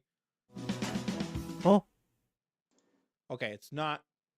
Wait, is this the same clip? It's the same clip. Never mind. It's not an Ina clip. Not exactly the same clip because that one's 243 and the other one I believe was 131. I thought it was an Ina clip. I should have read the title. Oh, I've seen this one. This one, we'll watch it because I Honey. haven't posted it on camera. She's doing a Dark Souls 3. No hit run. She Uh-huh. hasn't gone hit once at this point. This is the final boss in all of Dark Souls 3. Went through the entire game. Yeah, that's fair, and Godoy. DLCs. A no-hit run. This is the part where she chokes, right?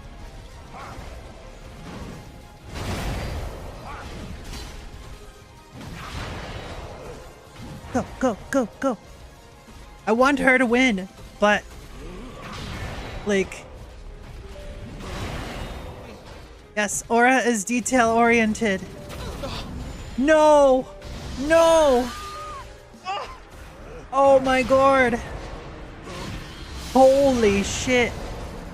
Blizzard. Jeez. Holy crap. If you needed any other incentive to uninstall BattleNet, there you go. Jeez. Oh, that hurts. That hurts. Oh my goodness. Bruh. Oh, final boss. And then that shit happens. Ah. Oh, man. You hate to see this type of thing happen, you know that? Ririka came up with the most ingenious ideas, but immediately backfired to her. Look at this! Dude! Is there any special word for the fan Her hair's so man? pretty. For the I'm fan going- man? Yeah, Ita Fan Ana! playing. Ita Yeah. Ana! Dude, Oh, I saw that. Do my itaama, okay? Itaama. No. Another oshi? Yeah.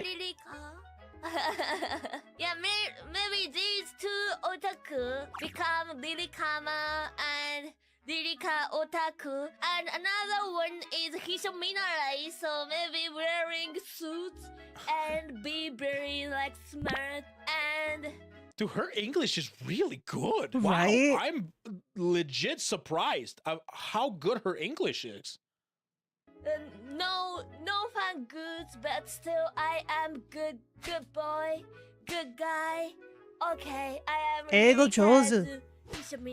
Like, And her voice is is very nice. that, okay? Or maybe you can hide your goods under your suits. So seems like what? no goods, but if you open your suits, so basically she wants you to flash your goods. I don't think she understands what she's saying. there is so many. Look at me and open Lilika's your. parents live in Europe. She recently went on holiday to visit them. That's so cool. That's great. She's really good at it. She's really good at it. Open your suits. That's good idea. Wait. Kinda exhibitionist. You know, because if you open your suits and open it What is she seems talking like about? exhibitionist. Oh, okay. Yeah. I get it now. Imagine going to like a con and you've got like all of your goods on the inside, right? However, it's like a trench coat or something, so they can't see anything, and then you just flip open. What are you buying? Or something like that. I'm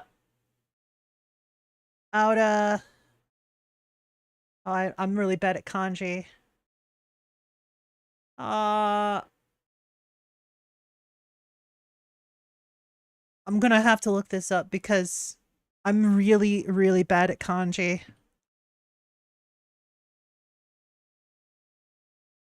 Copy. Translate. Arasama's Japanese is good. Nihongo wa jouzu desu ne. Ah, naruhodo. 2年生. I took two years of Japanese in college. 2年. Plus, I watched a lot of anime. Honestly, I feel like I learned more Japanese from anime than I did from the actual class. But in the class, I did learn the writing to some degree. To some degree. I've forgotten most of it because I just don't use it. But, you know, that's just how it is. Yeah. I would like to request, if you do type in Japanese, I would prefer it in like a more simplified form, mostly like hiragana, katakana, because like, again, I'm really bad at the kanji. If there's any Japanese learners here, don't even bother with kanji. Why? Like, there are some that it's like extremely commonly used, like how you typed Nihongo. Like, Nihongo is something that's very easy to recognize after you've learned the kanji. It's just that it's been a long time for me since I last saw it. Because again, I don't really use Japanese. It is nice to see. I would like to, like, freshen up my Japanese and, like, improve. But if I'm not, like, interacting with the language, it's hard to keep the knowledge in my head, right? It's the idea of use it or lose it. Same goes with like if you get your ears pierced. If you get your ears pierced and you don't like keep wearing earrings, then that piercing is gonna heal up, and you'll have to get it re-pierced after a while. Made this mistake of starting with kanji, and now I can read, but I still can't have a conversation. That's fair. That's fair. Also, sorry, Aura. We'll keep the Japanese to a minimum. Nah, Japanese is fine. Just like the kanji is the part that I have the trouble with. Kanji is the biggest trouble for me. I also need to refresh my hiragana and katakana, but that's neither here nor there. I remember a good chunk of it, but I'm also kind of dumb. So, I just need, like, more exposure, I guess. Wakarimashita. 大丈夫。日本語大丈夫。英語大丈夫。大丈夫です。じゃあ、このビデオ。Let's continue. I know start, I'd be like, 始めましょう. Like, let's start it. But like, what's continue? I don't remember. Whatever. Oh! Hey, look at my Lilica goods! Yeah, it's kinda exhibitionist. But free. How did she say it before? Hold on, go back. Kinda exhibitionist. Exhibitionist. You know what that gives me? That gives me vibes of like analyst, an analysis therapist. Have you ever? Let's be nice though, because like English is not her first language. English second language for her. For me, it's my first language, and I still screw up sometimes. Suzukeru. Suzukemashou. Heard of an analysis therapist, continue. an analrapist. Yeah, it's kinda exhibitionist. But please don't be exhibition, okay? Yeah, Please, don't be keep exhibition. Your hentai in your brain. That is a great way to put it. I've never heard it that way. Great that is words beautiful. to live by. I'm gonna clip this section and I'm gonna constantly play it in my stream. Oh, my such a goodness. great passage. I want to just take that part and like send it to some of my friends because I feel like they need to hear it.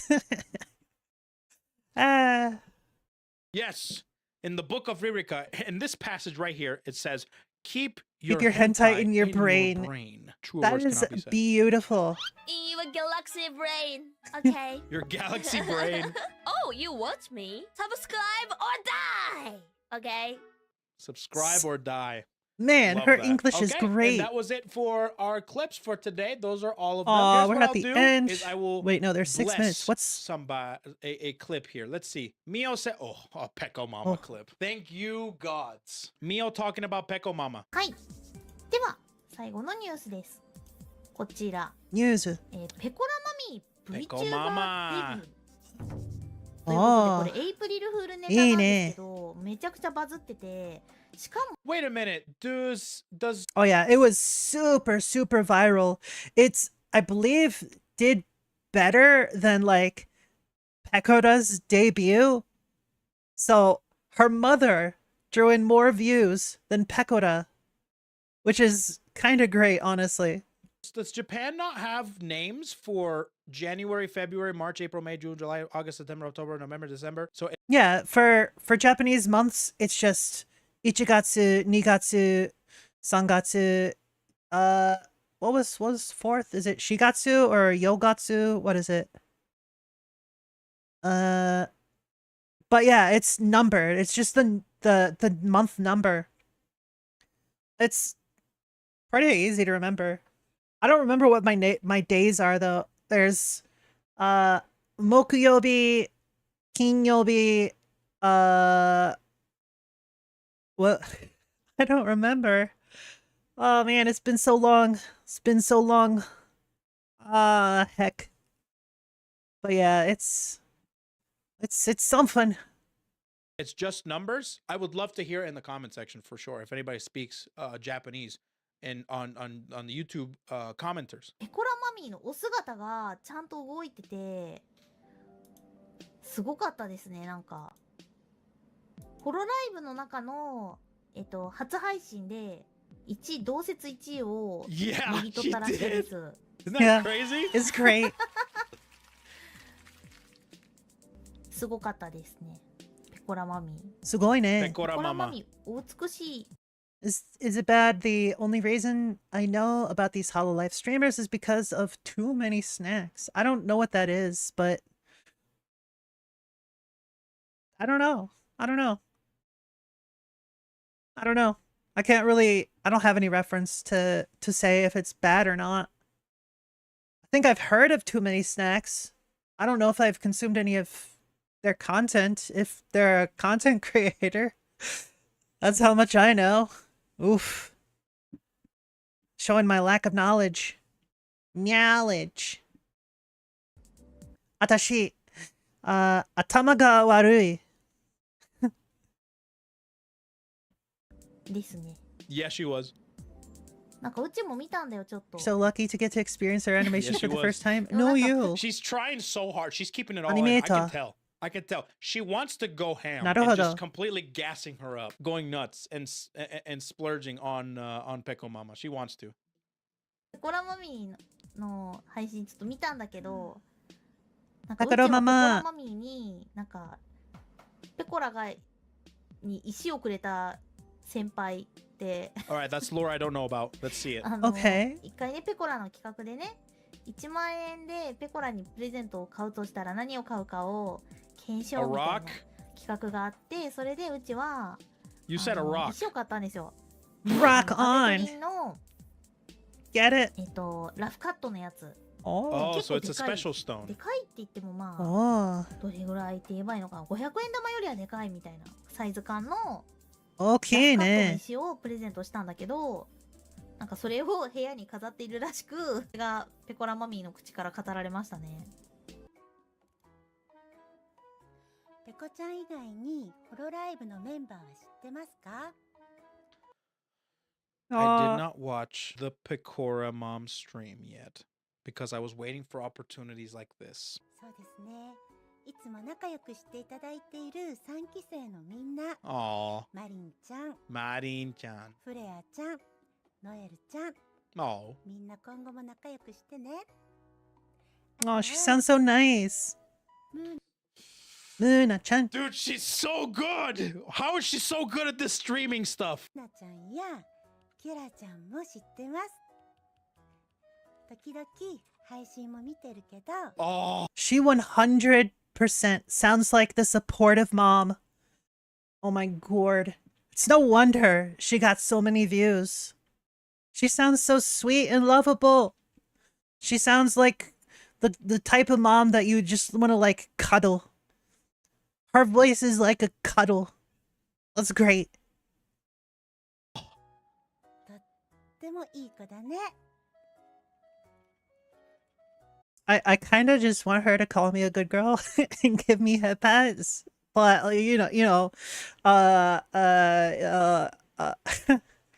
cuddle wasn't my first thought for her, but I'll take it. Wow. Wow, squirrel. I see how it is. Keep your hentai in your brain. ソラ先輩も知ってるんだよ。 Soda, of course. コロネ先輩も。 Korone? これ先ね。輩も知ってるの。 Oh, here we go. ミオ先輩はよくペコちゃんが占ってもらってるよね。 She likes the zodiacs and tarot い cards. ただいた石も飾ってるのを見て聞いたときにペコちゃんがミオ先輩からいただいたんだよって教えてもらったの。とってもいいみんなに囲まれて、ペコちゃん Aww. 幸せだなってマミーはいつも思ってます。 She's so sweet. なんだろうね。 Okay, cute. That was awesome. Man, remember when she didn't even know that she was even a VTuber and she hit 1 million subscribers. She didn't even know. She just said, "Yeah, she's doing Howdy, her stuff. Sadra. She's great. She's You're the happy, stinky whatever." one. She brings in the cash, you know? And now she knows most of the VTubers in Hololive, at least in the Japanese branch for sure, which is super cool. I need a bonus clip. Hold on. We're going down the rabbit hole. But I need to see this. I need to see my girl Polka. ポルカ。マミー、さ、なんか、あらあらっていうデッキの他に、あらあらこの前のペコラマミーのあれで、なんだっけ、わかんないとかいうのが増えたらしいの。わかんない。わかんないだっけ。なんか新しいの。わかりません。新しいあらあら系のセリフが増えたって聞いた。うん。なんか、みたいな。もうダメみたいな。もうダメ。なんだっけ、なんかが増えたんだよね。マリオ中にね、発した言葉がね、すごい良かったみたいな。うん。マミー語録。A ボタンでジャンプ。いいね。これ、はい、やって。あれ落ちちゃった。キノコだね、キノコだね、キノコだね。あ、どうやって移動、横。あ、こう。あ、無理だな。難しいね。燃えてきた。ジャンプ。何やってんだよ。They're so cute. Yeah, Mouse, I have that word blocked because I don't want people calling me that word. Simple as that. やだもん。Dude, if I ever met Polka in real life, just straight up like the freaking like the Predator movie with Carl Weathers and Arnold, just yeah. 私、お母さんじゃない。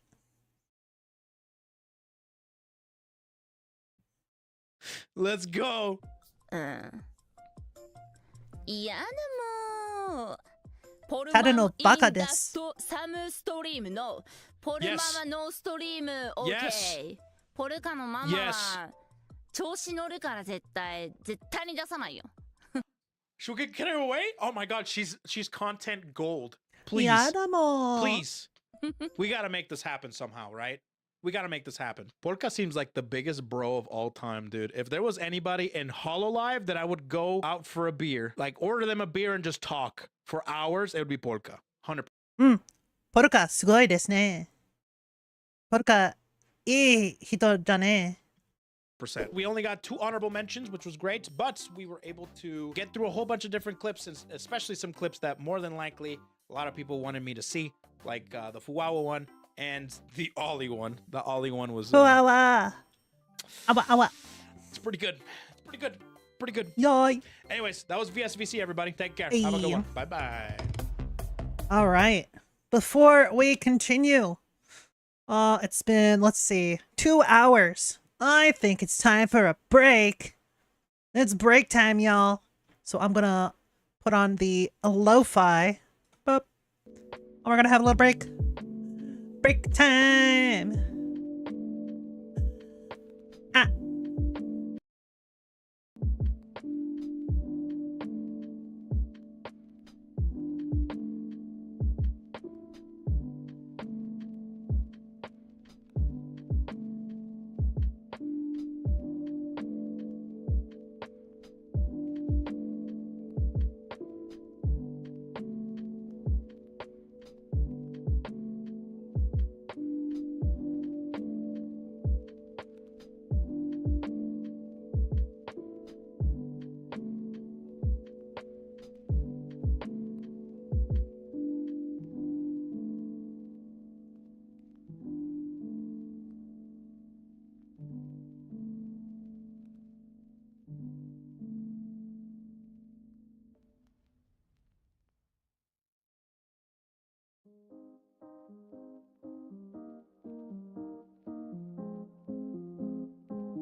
Ha!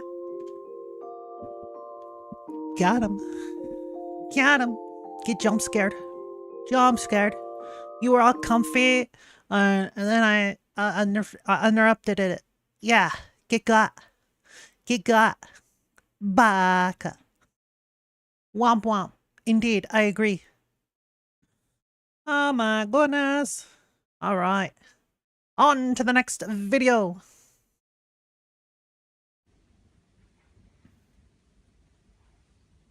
Bird. Bird laughs like a supervillain. Oh. Yo, mood.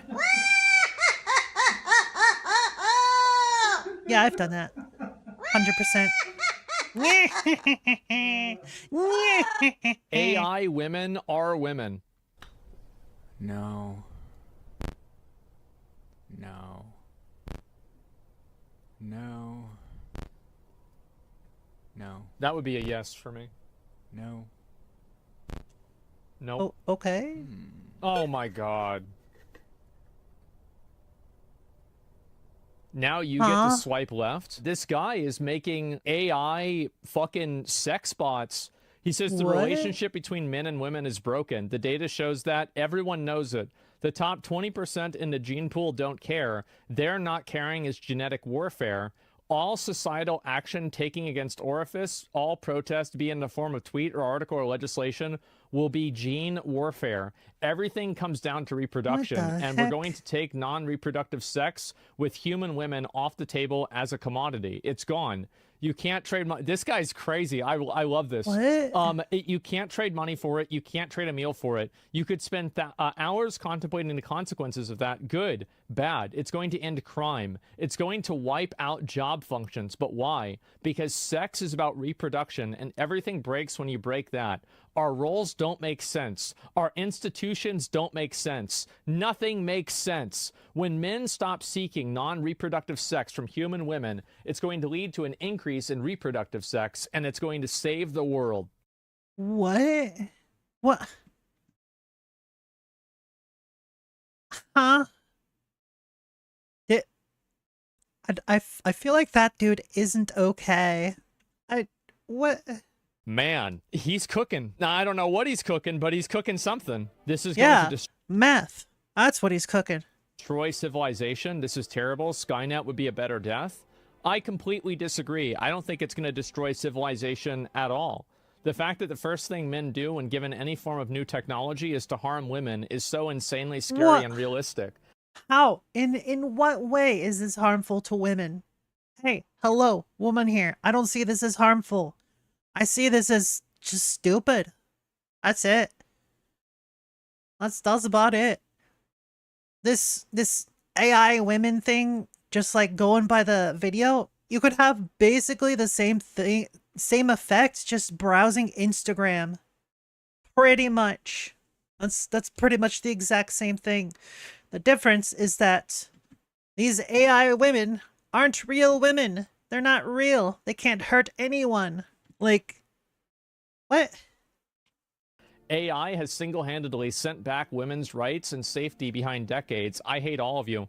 I How? wonder In what this what person way? means whenever they think that having a relationship with a computer is harming real women. Like, I would love to sit down with a person like this and have them explain their thought process. Now, obviously, this wouldn't happen because they weren't thinking. But What it's the still heck? crazy for me to see it. You're talking about deep fakes? Well, I mean, deep fakes are totally different than having an AI relationship with some sort of, like, fucking AI girl. I mean, I think nobody's supporting deep fakes with this kind of stuff, right? I mean, it has nothing to do with deep fakes. I think the reason why a lot of guys are supporting this, a very big reason, is that it's Right, like a power Mouse? fantasy. Because right now, In terms of the AI are real people argument currently, it hasn't gotten to the point of like actual artificial intelligence. All it is right now is like responses based on algorithms. So in no way is it like in the movies where it's an actual artificial intelligence, right? There's a difference between that and an algorithm. That's why a lot of these cases where it's being called AI is not actually AI, but instead like generative type of deal. Right? Does that make sense? It's basically the equivalent of making a collage. That's basically what it is. Pretty sure we've hit generalized intelligence at this point? Not exactly. It's all based on an algorithm. They have very limited responses. Very limited. Yes, it is improving. It is definitely improving by the day. But at this current point in time, it is definitely not actual AI. Like, from a guy's perspective, women have all of the control in dating, and there are guys that don't get a lot of dates. And guess what happens? Well, those guys are fucking upset about that. They're angry about it. And there's also a lot of guys out there that just don't try. They don't try. They don't put themselves out there. They think, oh, well, she's not going to date me anyways. Well, guess what? You haven't tried. You didn't ask. How will you know the answer unless you ask, right? A lot of girls, believe it or not, they will date all sorts of guys, whether you think you're attractive or not. So just give it a go. If she says no, oh well. Just don't live in your head so much. That goes for everyone.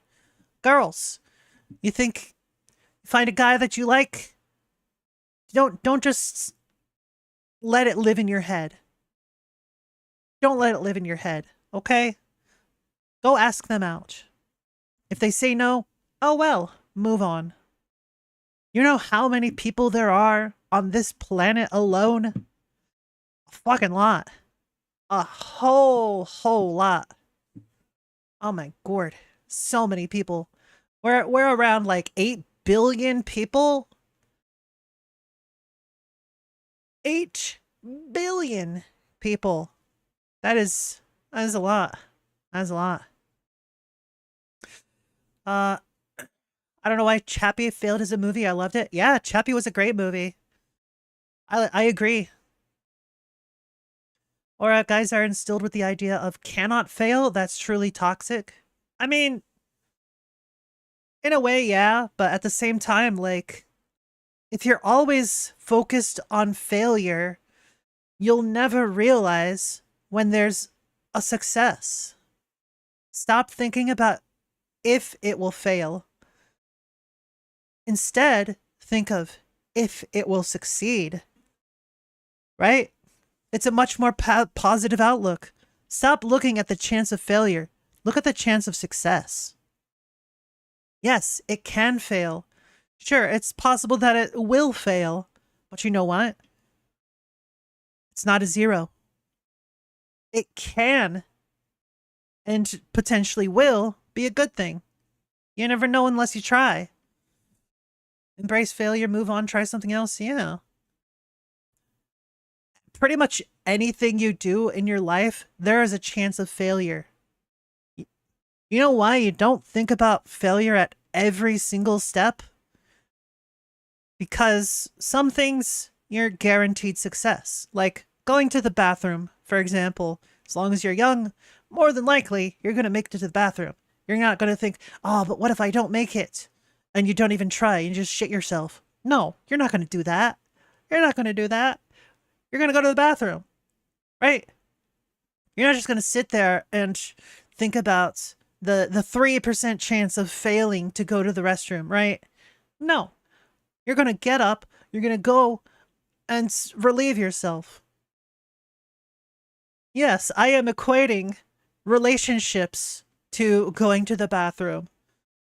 There's entirely a chance of failure, but there's also a good chance you'll succeed. Or something along those lines. I don't really know what I'm going with. You know what? Let's just watch the video. And so now that they have like an app that they can just like have their own AI girlfriend, they're effectively outside of this rat race. And I also don't think that everybody needs to reproduce. If one dude can fuck 5 chicks, then you don't need the other 4 guys, right? True. I mean, let's just be honest here. So, and that's the way it used to be. That's the way it was for, I would say, the majority of history. So... Absolutely. There's a reason why in a lot of different cultures, there was this idea of having like concubines and poly relationships where you have like a ton of women and one dude.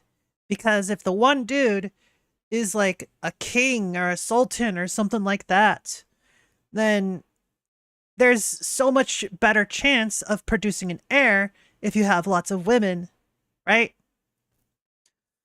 Another thing is like, in the opposite sense, if you have a female ruler, like a queen or whatever, and she's the one in charge, and then you have a bunch of different guys to try and help produce an heir, you're pretty much guaranteed that it's going to be like an actual heir. A matriarch, yes, that's the word. If you have a matriarch and she's the one producing the heirs, guess what?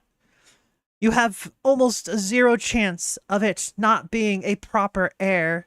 Yes, it's possible that there could be some shenanigans where like a maid or something switches out the kids, which is really shitty, but more than likely that's not going to happen. But yeah.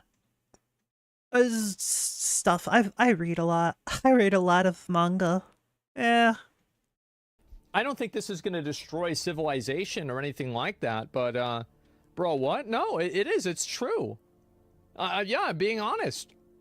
But there are Sounds like AI a cool story, models to though. flirt No, with, you. male You are a AI cool models? story. Well, yeah, I mean, Got of course, him. right? And so here's another one. Tech executive predicts AI girlfriends will create a $1 billion business. I do not doubt this. I don't doubt this whatsoever. Mostly because all of these quote-unquote AI girlfriends are also going to be used for advertising. Because we all know that if you see someone that actually looks good with a product, probably gonna want that product a little more. Same with guys. Guys, gals, doesn't matter. You see someone attractive, you probably pay more attention to that product. Yep. Probably. That said, the human brain was not designed to see so many beautiful people all the time. It simply was not. And because people see so many beautiful people online like all the time, it has skewed their perception of reality. That's why so many people just aren't dating anymore. Because they think, oh, I'm just not pretty enough, or I'm not like muscular enough if they're guys, or something like that. And no one has any confidence because of this shit. They did this in South Park. Grown up Stan has an AI girlfriend that constantly asks him if he'd like to buy something from Amazon. Wow, that is so stupid. I'm not surprised, but damn. If anyone was gonna do it, it'd be South Park. Of course. Fair enough. Comfort at the end of the day. Yep. Now, the only thing I think that's wrong about this is the fact that it's only going to be $1 billion. Oh my God, just talk to actual women. We're all horny and unhappy. 2, you're not special, you fucking weirdos. See, she doesn't... This girl, look, she's trying to be nice, but the kind of guys that are downloading AI girlfriends, you don't want them to talk to you. I'm pretty sure the kind of guys that he's talking about, they have like a special label that they don't like to be called, but still call themselves that. I believe it starts with in and ends with sell. Just saying. Now, you think you do, but you don't. That this is not true at all. Yeah, you wouldn't get it. Exactly. Like, yeah, this is only the case for attractive guys. Attractive guys that have interests and you know, like I would say like are relatively like well off, have themselves kind of put together. If you are an ugly dude and you know, your favorite game is Kingdom Come Deliverance and your favorite band is Sabaton, the dating pool for you is very, very narrow. True. Okay? Like, True. and the main thing that you're interested in is, medieval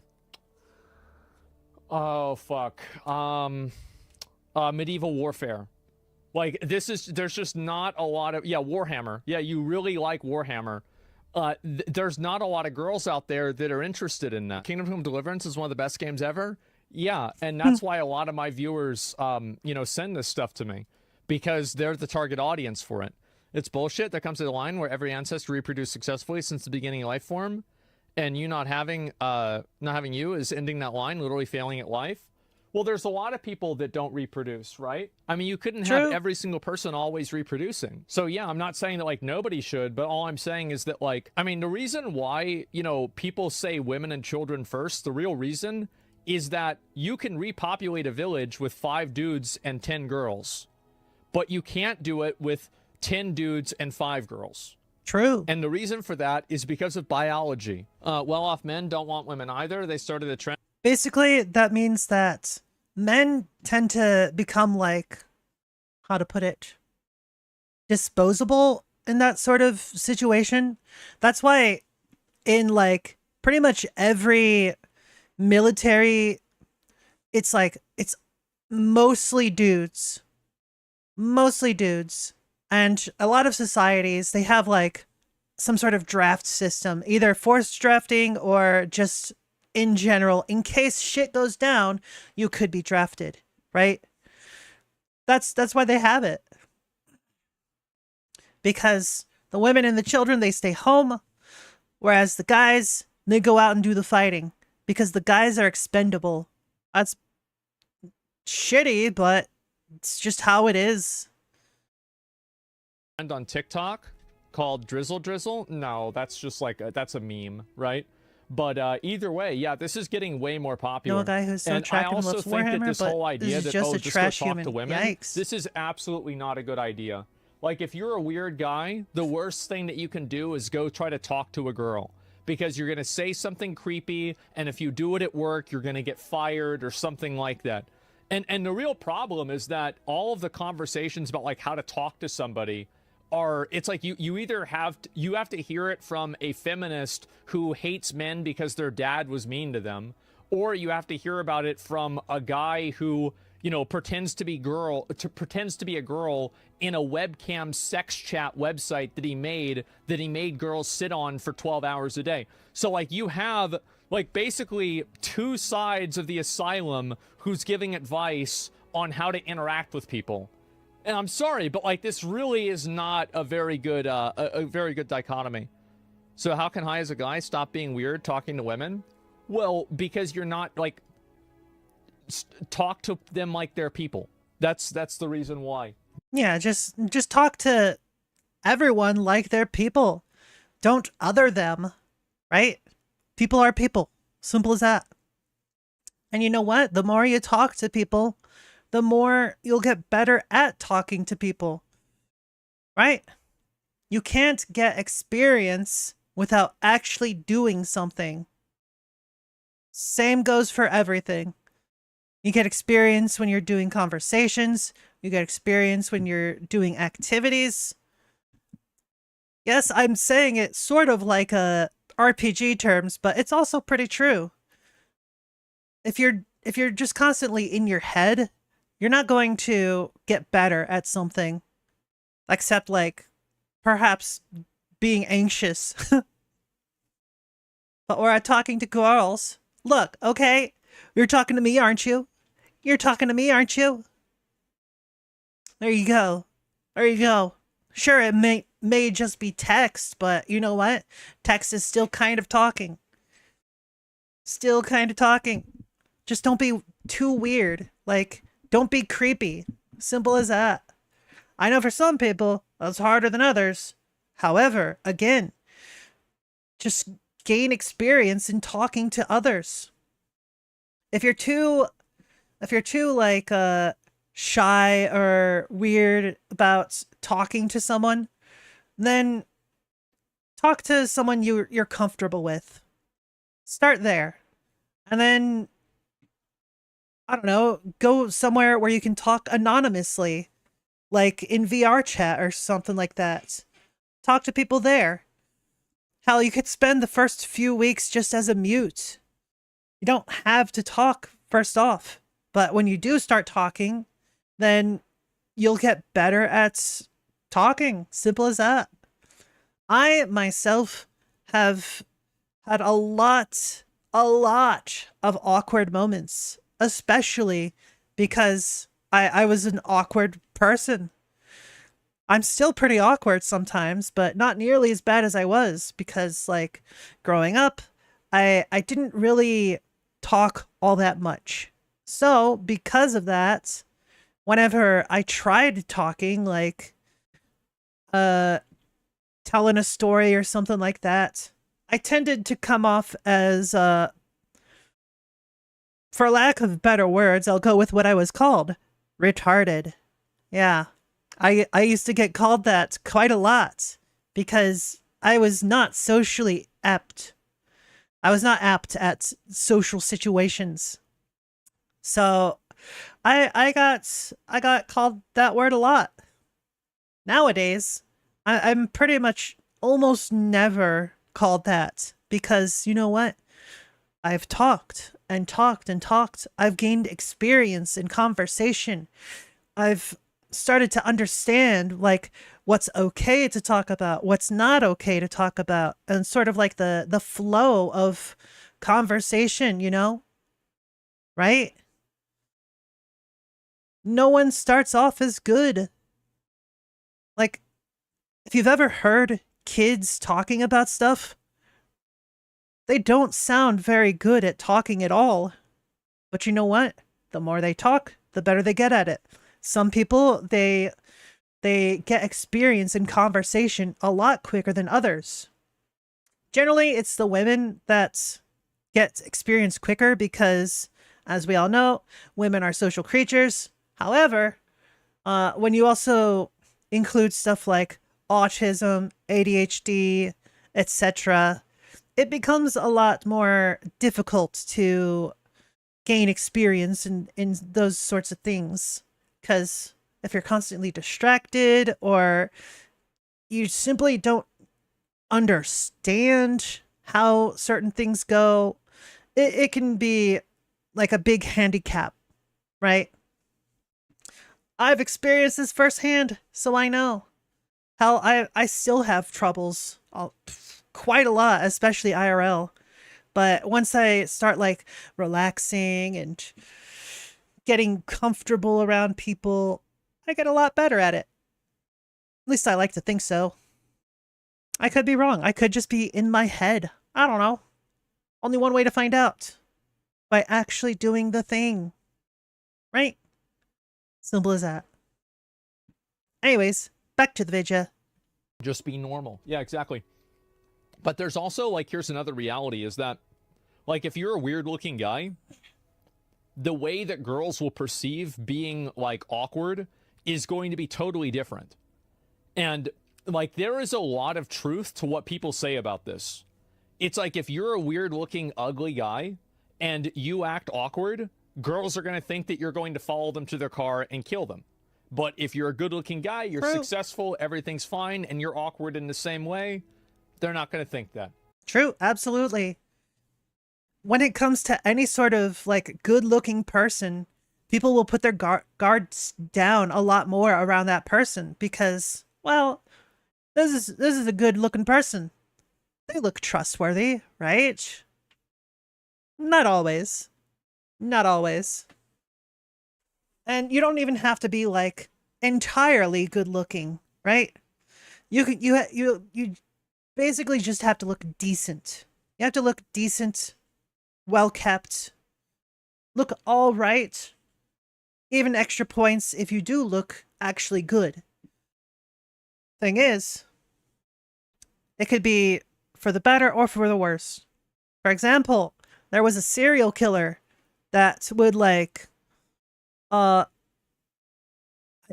I don't know why, but he kept being called like one of the sexiest serial killers or something.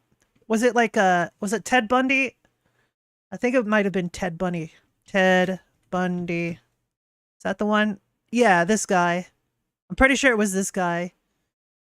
And as you can see, he's not an unattractive person, but yeah, on the side of like the more attractive of people.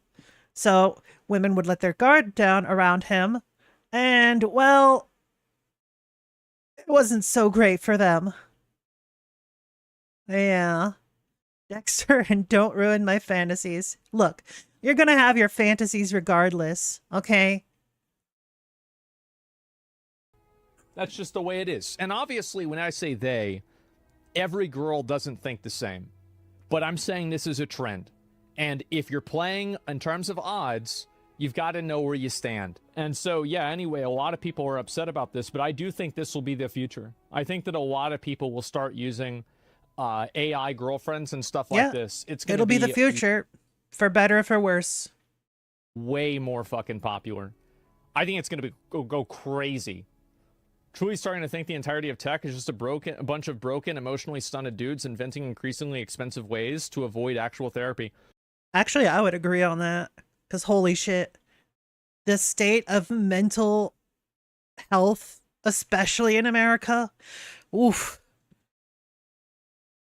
Well, that's the thing, isn't that a good thing, though? Because, like, if I'm a girl, I would rather that all of the creepy, weird guys that should be in therapy, I don't want to, a girl shouldn't be like a therapist for like that's some a good weird point. guy. That's a just good go point. over and do your AI girlfriend thing and do your own thing. Why are the girls upset? That's actually a good point. Like, oh shit, therapy AI is something I should establish. I think they actually have something similar in some cases. However, there have been some cases where it's done like the opposite of helping with like therapy and like actually making things worse. So I guess it also depends on like what sort of AI model it's using or whatever. There is potential there. There is absolutely potential there. I don't think we're quite at the point to where we can have good therapy AI as of yet. Don't think we're quite there, but I don't know. Probably, I would say probably within the next, I would wager within the next 5 to 10 years, we'll have AI good enough to actually do therapy. Probably within the next 5 to 10 years. AI can diagnose illnesses better than doctors already? Well, yeah. Well, to some degree. Some things they do still have issues with. And to be fair, with the AI doctor illness diagnose things, is like, it still gets checked by actual people to make sure that the diagnosis is or might be correct, right? So you still need real people to actually confirm things. At this then? Girls are upset about this because they feel like it takes away their agency. I think that's probably the biggest reason. It takes away their agency, and let me think of a better way to say that. And they're also right.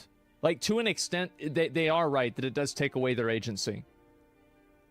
And, less OnlyFans revenue? Yeah, maybe a little bit, right? And look no further. Oh, boy. What is this? Here's your problem.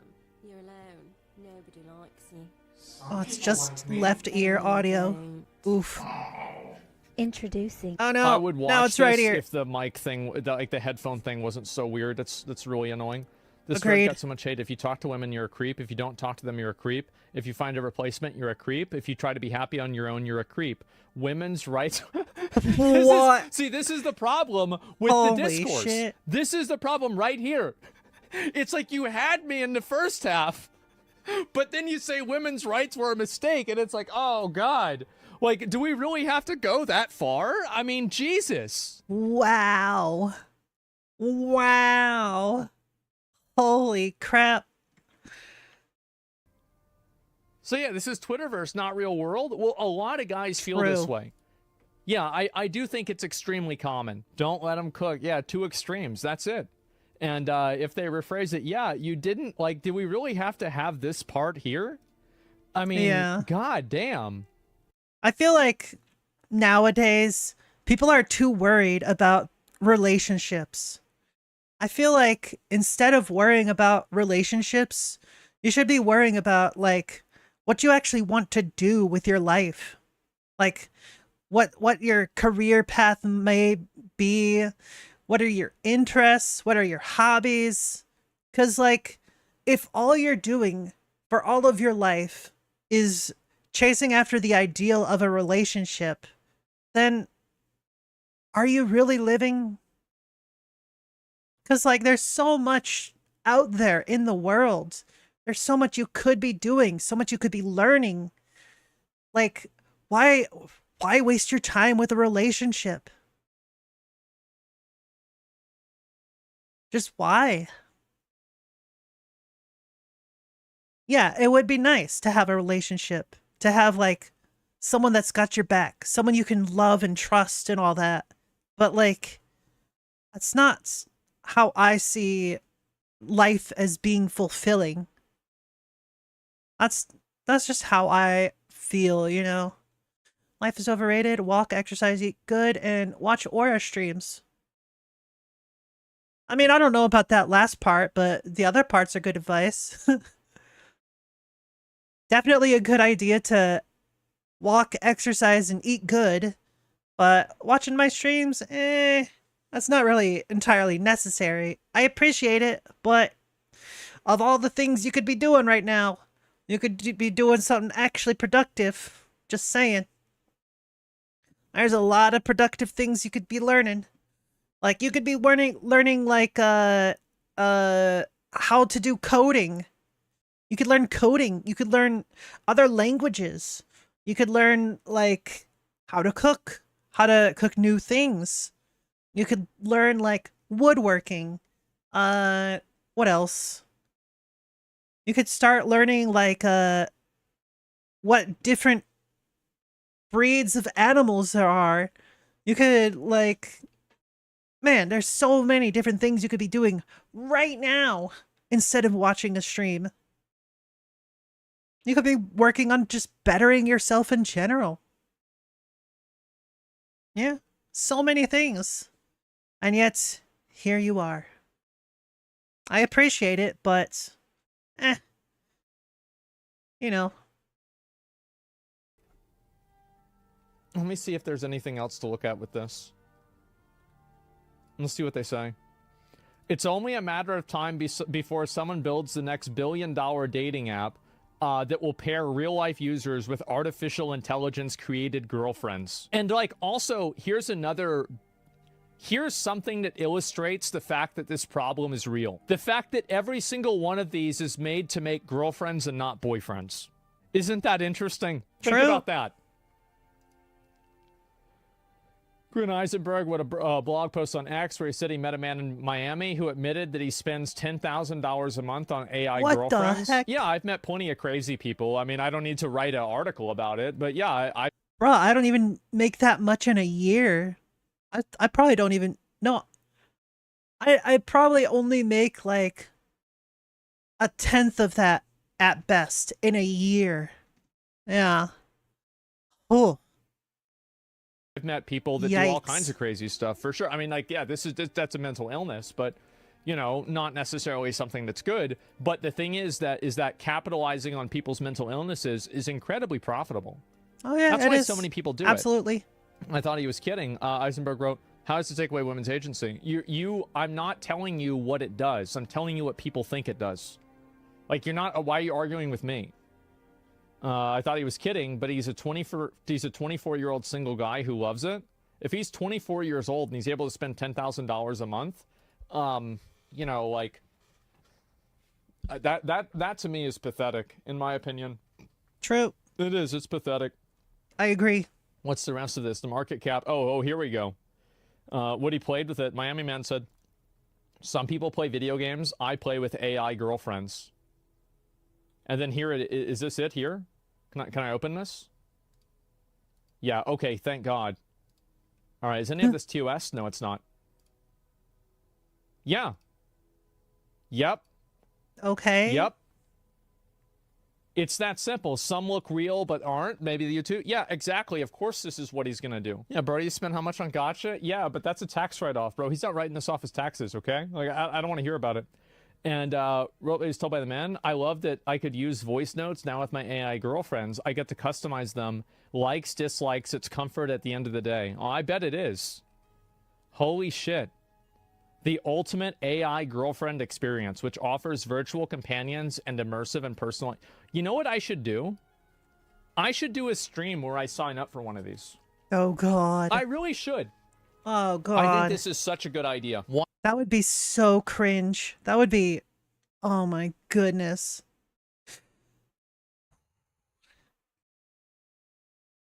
Wait. It would be Yeah, entertaining, I think this is but a great idea. Damn. I sign up and I have an AI girlfriend, and I see exactly how far that you can get it.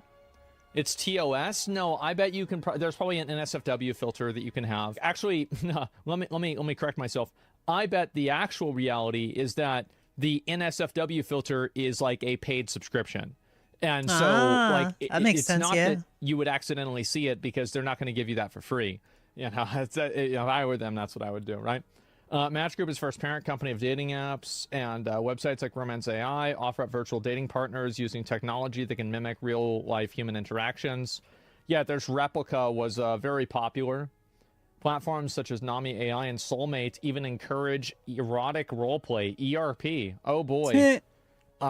Customers can customize AI chatbots avatar traits depending on what they want, mentor, romantic If you want ERP, just play VR chat. What the heck? partner. Nature of the messages could resemble sexting. Yeah, of course it does. Man, a recent survey from Infobip found that nearly 20% of Americans have flirted with chatbots. I bet you probably more than half of them are in their teens or like kids. I bet. Just saying. Just saying.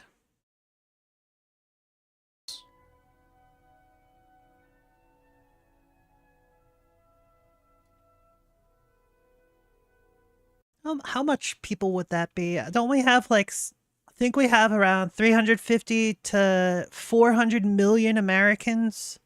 Something like that. That sounds about right. So if you take 20% of that, that would be around 35, 70, around 70 to 80 million people, it's saying, has flirted with AI chatbots. Yeah, I could see that.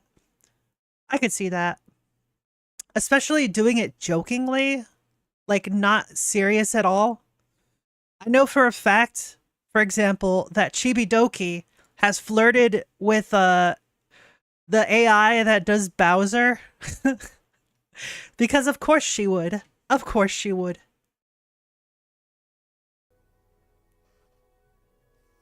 No. Where's it? Okay, so, 20% of Fortitious Wire, okay.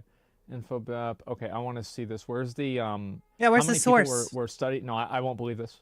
Survey ranks Americans' top 4 reason for flirting with chatbots. Curiosity, loneliness. Okay, so, like, loneliness and sex are the two that are, like, intentional, but, like, Right. curiosity. Oh, I was just curious? No, you weren't. 23 plus, that's 35%. Okay, so 35% of 20% is like what? Okay, 7? yeah, that a little makes bit less than sense. 7. So we're looking still like 6% of people, and the odds are that most of them were guys. So you're thinking about probably 10% of guys. Mm-hmm. Oh wow, that's a lot. That's still a lot. That is a lot. Yeah, I want to see how many people were fucking looked at with this. It doesn't show. Fuck, it doesn't show. The trend is particularly prevalent in those aged 35 to 44. with over 50% of respondents in this age group admitting to have flirted with a chatbot. The problem is that a lot of those chatbots, they can be fairly convincing as to like being a real person with how they respond to some degree. I know for a fact about this because like back when I used to use Facebook, every now and then I would get a DM from someone and it started out as like a normal conversation and then they got into the bot stuff. And it's like, ah, I see. So you're, okay, blocked. Oh my god, they're just soliciting lonely people. It's really sad. It's really sad. And it works. It works. I hate it, but it works.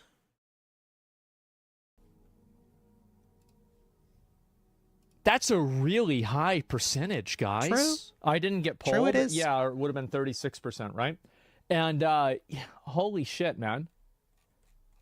Well, there it is, guys. The chatbot overlords.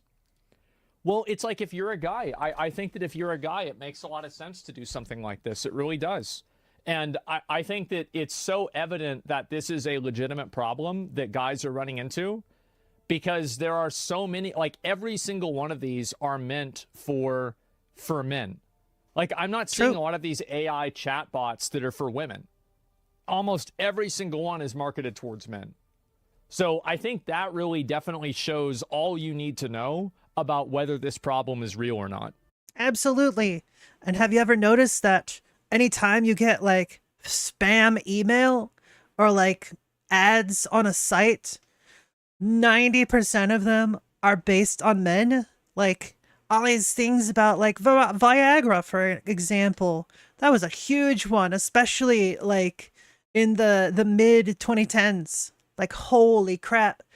The amount of like spam shitty emails that I would get.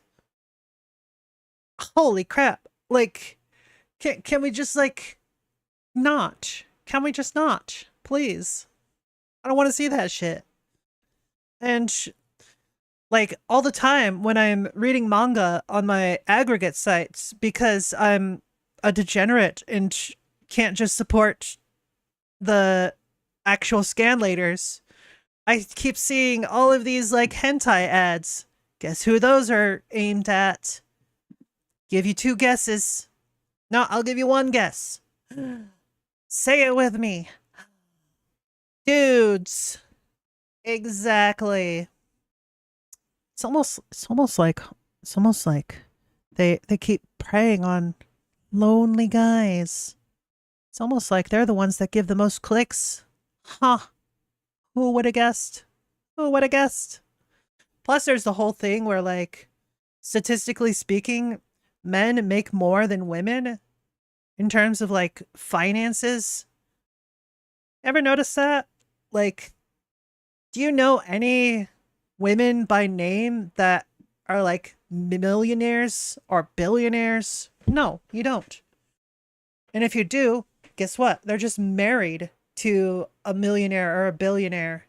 That's the only way their names are out there.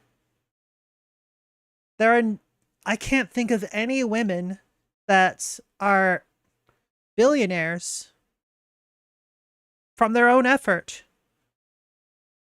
Think of that. It's like men have all the money. Just about. Yeah. Think women are just better with money and aren't looking for a high score? I mean, that too.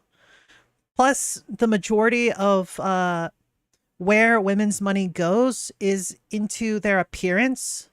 Statistically speaking, either their appearance or the appearance of their house or whatever. Because, like, you got the interior decorating and you got how you dress, what accessories you have, what makeup you're wearing. All of that. It gets really costly really quickly. I know for a fact because I've been there. I've been there. It is not cheap. I mean, if you get the cheap stuff, yeah, it is cheap, but you'll have a lot better results with the more expensive stuff. Generally speaking. That's just how it is usually. Yeah. And I'm sure that there are girls that use it. Like, don't get me wrong. But the majority are guys. Women don't need it. Even the ugliest, most disabled woman in a wheelchair can get... Oh, my God. I don't know about that. I mean, that's a bit fair, much, but, like, there's a lot That's of fair. guys, right? It's like, for me, like, how many of you guys... Like, I never really had girls interested in me growing up, right? I didn't. Absolutely not. And it's like, it wasn't really, like, I never had any girl really be that interested in me until I became a streamer. And so, like, what does that say? And there's a... Imagine streaming. Who does that? Wow. Who does that? Definitely not me. Ha ha. Ha. Ha. Right? A lot of guys that have had that same experience. And so if you're in that position,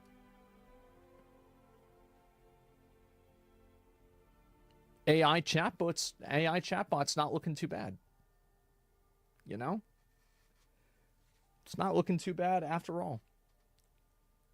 I had a ton of girlfriends because I'm sexy. Okay, Nick. Okay, and Nick's in chat. Yeah. Yeah, you're okay. So yeah. Sure. I'm just saying in general, right? And I'm still not a streamer. Yeah, exactly.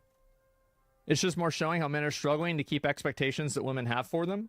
Well, I think that some men, like, I mean, if the expectation is not to be a freak or a creep, there are some men that just don't meet that expectation even, right? I mean, like, let's be honest here. There's a lot of fucking freaks out there. It's like, a lot of guys, it's like, oh, well, you know, women don't like me and they think I'm weird. And, like, you look at their fucking phone background and it's a 9-year-old anime girl in a bikini.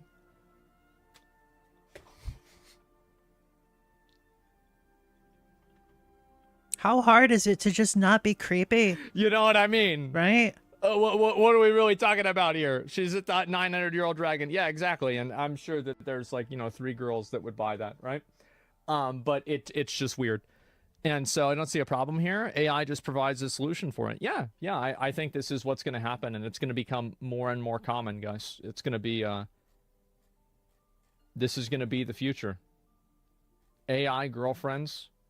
Guys want weird AI. They do.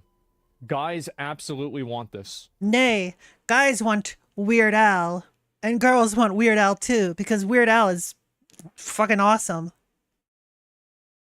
I think if they add this and this becomes popular, I think this is I'm not even kidding you, this is a $1 trillion industry.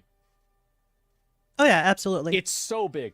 Like, it's bigger than, like, almost any industry in the entire world. Like, this isn't $1 billion, this is a $1 trillion industry. What do they need to do to get it right? I think they just need to make the characters look better and more believable, and then have, like, more interesting dialogue options, and then people will start doing it. That's kind of what I'm expecting. It's already happening in China for both genders. Yeah, no doubt. Men's loneliness is such a big problem nowadays. It's sad. Before that, guys were going to Southeast Asia to seek attention from girls. I don't know which one is better. I guess AI girls, because it's not exploiting poor girls. I mean, if a guy goes to, like, the Philippines and he gets a girlfriend and he's nice to her and she doesn't have to live in the mud hut anymore with her family, I personally think this is kind of a win-win situation. I'm not saying you should do it, but I'm saying, like, this isn't really exploiting anybody. I feel like this is a W for everybody. So, yeah. Who's exploiting who? Yeah. What's wrong with mud huts? Well, I mean, like, they don't have AC in a lot of cases. They don't have internet. Absolutely. Makes the Westerners mad. Well, I don't know if it makes Westerners mad. I'm just saying I don't think it's really a problem, right? I'm going and doing that? Oh, my God. Okay. Anyway, yeah, there's also a lot of, like, WoW stuff that I wanted to talk about, too.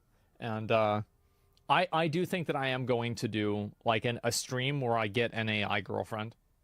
I think this is a really, really, really good idea. Yeah, totally. Hey, speaking of Weird Al. Once again, it's time for real or cake. Okay. Is it real or is it cake? Real or cake? Real. Yay! Real or cake? Real! It's real. Real or cake? Real! Yay! Real or cake? Cake! Yay! Cake! Oh, we got a gecko. It's a gecko. Look at the gecko. Ah! Oh, so mighty. So ferocious. Oh. Big yell. Big yell from the gecko. Oh, it's so mighty and ferocious. Big scale. Such a strong, mighty gecko. Alright. Oh. Oh my god. This is how I feel when Aura get mad at me. Wow. Wow. I see how it is. Alright guys. I'm actually going to call it here because I've been playing it off really well, but I'm not feeling well. So I'm gonna like go lay down. I'm gonna go lay down because I'm not feeling well. If depending on like how I feel usually, I'll just soldier on, but this is one of those cases where I feel it's like it's better if I go lay down because to put it simply, I've been feeling kind of faint. Like hard to stay conscious sometimes. So definitely need to like lay down. Yeah. I've been like constantly zoning out. It's not great. So, I'm just gonna you know skedaddle. Yeah, no raid because I'm lazy. If for whatever reason you would like to see more of me, follow me on my socials. Yay! There's all the links. If you can't see the links, just click on the description down below or whatever. I'll see you guys next time. Bye. Bye everyone. Bye.